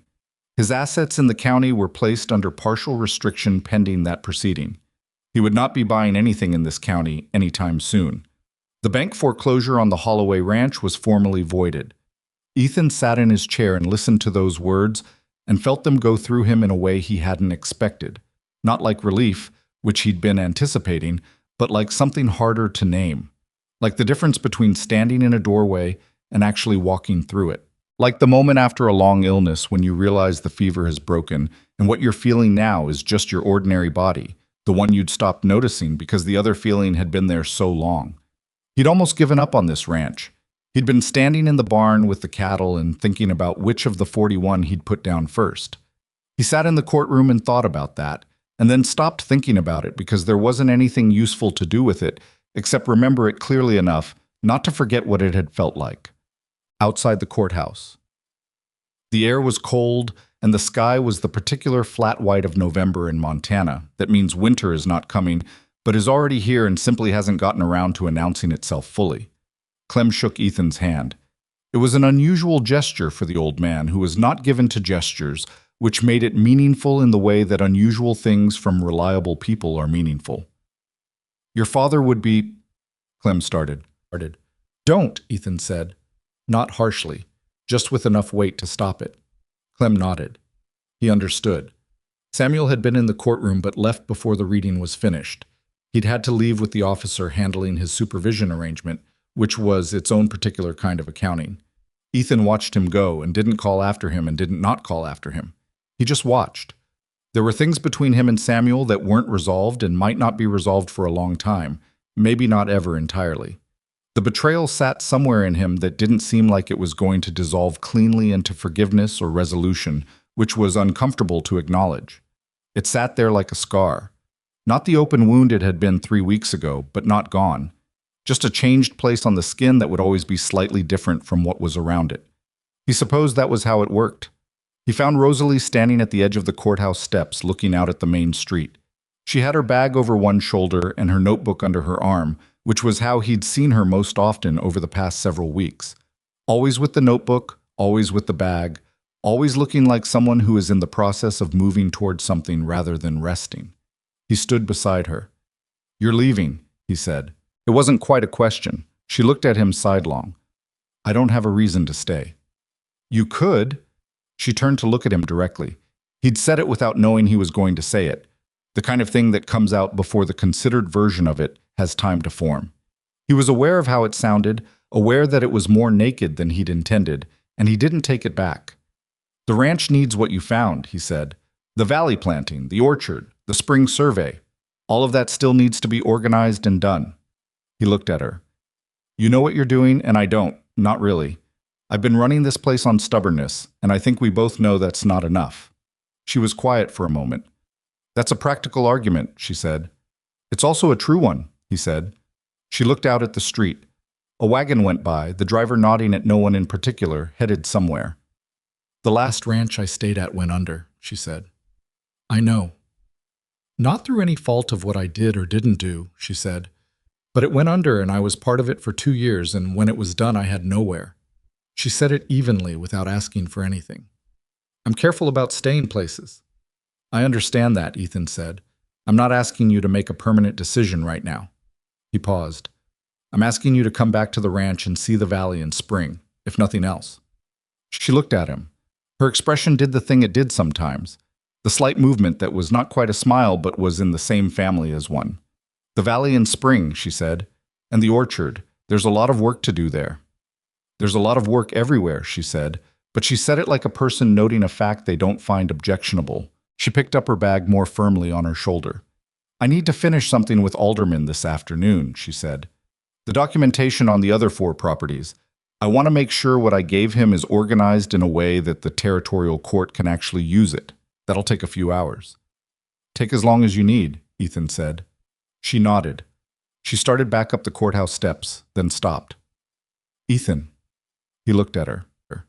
"Your father knew what he had," she said. "He registered it, and he kept the proof, and he put it somewhere it would last. He wasn't careless." She held his gaze. "He just ran out of time to tell you about it. That's not the same thing as leaving you without." She went back inside. Ethan stood on the courthouse steps in the cold November air and thought about what she'd said. He thought about it for a long time. Spring came late to the northeast valley.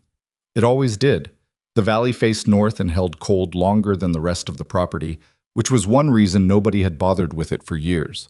But when it broke thoroughly, and the soil there was exactly what Rosalie had said it was. Dark and deep and recovered, the kind of ground that rewards what you put into it. They planted in April. Ethan and Clem and 2 new hands they'd brought on in March. Younger men, inexperienced but willing, the kind of workers you could shape rather than having to reshape. Rosalie had hired them, and she had specific ideas about how they were to be trained, which she communicated with the same direct efficiency she brought to everything, and Ethan had learned by now to step back and let her work when she was working. He was better at that than he'd been in November. Not entirely good at it, but better. The planting took 3 weeks. It was hard, physical, satisfying work in the particular way that work is satisfying when it's connected to a purpose you can see. When the seed goes into the ground and you know that in 3 months there will be something here that feeds the herd through winter at a fraction of what the feed orders had been costing. Rosalie walked the rows after they finished. She moved through the valley in the early evening light, the notebook under her arm but not open, her hands at her sides. She was doing what she'd done the first time Ethan watched her move through his land, taking stock, measuring, figuring out what was there and what it meant. He walked behind her at a distance, not following exactly, just present. She stopped at the far end of the valley where the ground rose again and you could see back across the planted rows to the ridgeline of the ranch in the distance. The spring was visible from here, a darker line of vegetation along the western edge of the property where the water moved. "It's going to be good," she said, without turning around. "It already is," Ethan said. She turned then and looked at him with an expression that was simpler than her expressions usually were. less measured, less organized, something that hadn't been run through the usual process before appearing on her face. It was the expression of someone who has been surprised by something they didn't expect to find. He recognized it because he'd been wearing something similar himself for several months. The territorial court proceeding against Blackthorne took most of the winter and extended into early spring. It was a complicated case. Blackthorne's lawyers were skilled, and the county's legal record-keeping over the relevant period was imperfect in ways that created room for dispute. The other 4 property families were contacted. 3 of them came forward to provide statements. The Caldwell family had moved to Oregon, but their eldest son made the trip back and sat in the territorial courtroom and said, in the measured voice of someone who has had 3 years to think about what happened to his family, exactly what he remembered about the months before they sold. It was not identical to what happened to Ethan. It was close enough. Blackthorne was convicted of fraudulent acquisition on 2 of the 4 properties, the ones with the clearest documentation. The other 2 cases were ruled insufficient for conviction, though sufficient for a finding of civil liability, which meant the families could pursue damages separately if they chose to. His ranch holdings in Clearwater County were placed under a sale order to satisfy the civil judgments. He retained property in 2 other counties, but his operation in this territory was effectively finished. He moved to Helena, Ethan heard later, and then further east, which was how powerful men moved when the ground shifted under them. Not dramatically, not in obvious failure, but steadily away from the place where they'd been found out. Ethan felt nothing particular when he heard this. He'd expected to feel satisfaction or something that felt like the completion of an account. He felt neither. He felt, mostly, that it was done, and that done was enough, and that the energy he'd been holding in the direction of Blackthorne could now be put somewhere more useful. He put it toward the ranch. By the following autumn, a full year after Rosalie had arrived with her bag and her notebook and her ability to make a meal from what everyone else had thrown away, the Holloway ranch looked different, not dramatically different, in the way of stories that require a clean before and after. It looked like a ranch that had been worked steadily and thoughtfully for 12 months by people who understood what they had and were committed to the long effort of making it what it should be. The Northeast Valley had produced its first hay crop. Not a record crop. The late spring had meant a shorter growing season, and there were sections where the yield was lower than projected. But enough. Enough to cut the winter feed costs by nearly half, and to give Ethan a clear picture of what the valley could produce in a normal year. The orchard had been harvested properly for the first time in years. It was messy work and produced more fallen, insect-damaged fruit than sound fruit, which was the consequence of years of neglect. But what came off those trees was sold to the dry goods store in town and provided a modest income that Ethan would not have had otherwise. The spring had been formally surveyed and the water rights re-registered in Ethan's name under the current territorial code, which was a procedural step that cost 2 weeks and a filing fee and resulted in a document that Ethan put in the same place his father had put the original, under the floorboard in the back bedroom, in oilcloth, where it would stay until it was needed. The bank had restructured the loan. That had required 2 separate meetings and the submission of a revised operational plan that Rosalie had written and that Ethan had reviewed and amended and reviewed again over 3 evenings at the kitchen table with the lamp turned up and coffee going cold in their cups. The loan officer had been cautious and had asked pointed questions and had finally agreed to terms that were tight but manageable with a 5-year horizon. 5 years was enough to work with. It wasn't easy. Easy wasn't the word for any of it. The money was still thin, the weather in the second summer had been uneven, one of the new hands had quit in August for reasons that turned out to have more to do with personal circumstances than anything about the ranch, and there was a week in July when 3 of the herd got sick and the veterinarian's costs ate a chunk of the reserve they'd been building. It was a ranch. Ranches didn't run smoothly. They ran by the accumulated effort of people who showed up every day and did the work that was in front of them, and who built a tolerance for the gap between what they planned and what actually happened, because that gap was permanent, and you might as well make your peace with it. Ethan had made a partial peace with it. He was working on the rest. On a morning in late October, Ethan found Rosalie at the kitchen table before he'd come down, which was not unusual anymore. She was consistently the first one up, a habit she'd had since before she arrived and saw no reason to change. She had her notebook open, which was also not unusual. What was unusual was that she wasn't writing in it. She was looking at it, at something she'd written earlier, with an expression he'd come to recognize as the one she wore when she was working through a thing she hadn't yet made up her mind about. He poured coffee and sat down across from her. "What is it?" he said. She turned the notebook so he could see it. It was a list, not a supply list or a work schedule, a personal list, her handwriting slightly different from the careful script she used for official things. More hurried, more provisional. At the top it said, "Reasons to stay." Below that, a column of items. He read them. The valley, the spring, the work not finished. Clem's cooking on Sundays, which had become a habit over the winter that nobody had formalized, but that happened anyway. The two new hands who needed another year before they'd be fully reliable. The orchard's second season, which would be better than the first. At the bottom of the list, one item set slightly apart from the others, Ethan. He looked at it for a long time. Then he looked up at her. She was watching him with the expression that wasn't quite a smile, the one that appeared on her face when something had gotten past the usual management. "There's a second list," she said. "I don't need to see it," he said. She looked at him. "The first one's longer," he said. Something in her expression shifted, moved past the near smile into something more specific and more private, the expression of someone whose careful accounting of the world has produced a result they didn't expect and aren't entirely sure what to do with. "I'm not easy to live with," she said. "I need to say that plainly." "Neither am I," he said. "I'm serious. I have opinions about how things should be done, and I'm not good at keeping them to myself when I think someone is doing something inefficiently."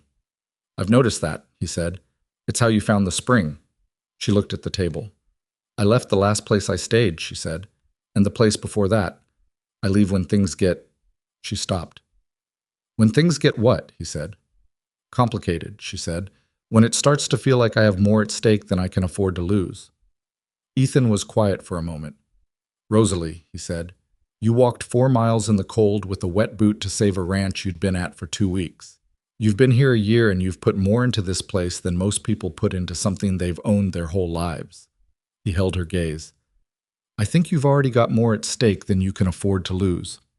I think that ship sailed around the time you went down that rocky hillside with the documents inside your coat." She looked at him. She looked at the list in the notebook. She looked out the window at the yard in the early morning light, the barn and the frost on the grass and the eastern ridge catching the first of the sun. "The valley needs a second planting in the south section," she said finally. "I've been meaning to plan that out." "Okay," he said, "and the orchard needs proper pruning this winter if we want a decent third-year crop." "I know. That's at least 3 months of work." "Probably more," he said. She turned back to the notebook and uncapped her pen. She didn't say yes, exactly. She also didn't say anything that wasn't yes. She started writing, and Ethan sat across from her with his coffee and let the morning settle in around them, the way mornings did on a working ranch. Ordinarily, with no particular announcement, just the next day of the work that needed doing. There is something that stays with me about this story that I keep coming back to. It's not the fraud exactly, or the legal proceeding, or even the moment when Rosalie walked into the courthouse with documents against her body and a wet boot and managed to get there before the most powerful man in the county. It's the kitchen. It's the stew made from a dried bread heel and some withered root vegetables and a bone from 4 days ago. It's the thing that everyone in that yard had already decided was garbage. The scraps, the leftovers, the parts that didn't look like anything worth keeping, and the fact that one person looked at the same pile of discards and saw a meal. We do this to people. We look at someone and we make a decision about what they're worth. Fast, automatic, usually based on something that has nothing to do with what's actually inside them. The size of them. The age of them. Whether they arrived with a lot or a little. Whether they look the way we expect the answer to look. And then we turn back to our problems and we stay stuck in them because we've just dismissed the person who could see what we couldn't see. Rosalie Bennett was not a perfect person. She left when things got hard. She had opinions she gave freely and a way of telling you something you didn't want to hear that didn't leave much room for softening.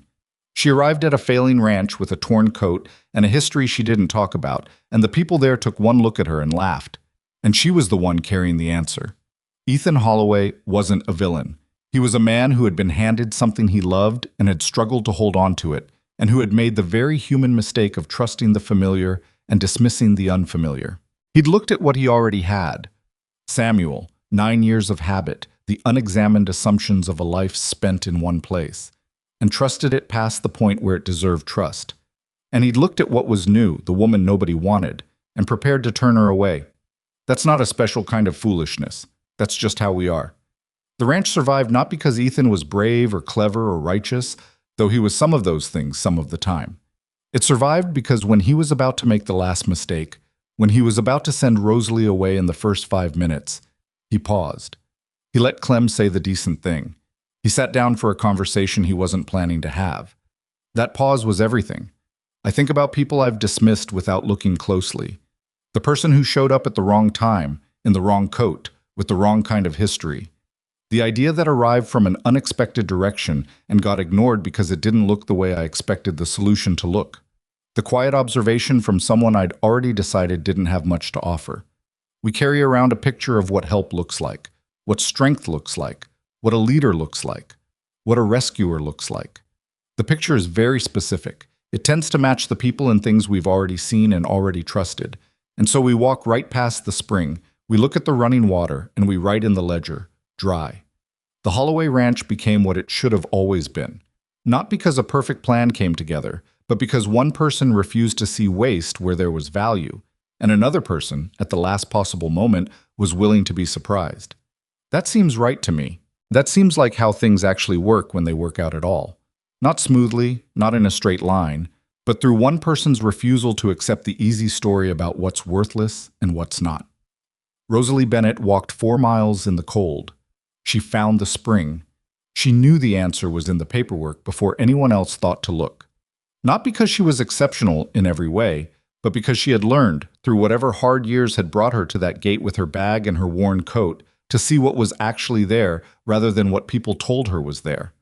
That's the whole thing, I think. See what's actually there. Don't let anyone write dry in the ledger until you've walked out and put your hand in the water yourself.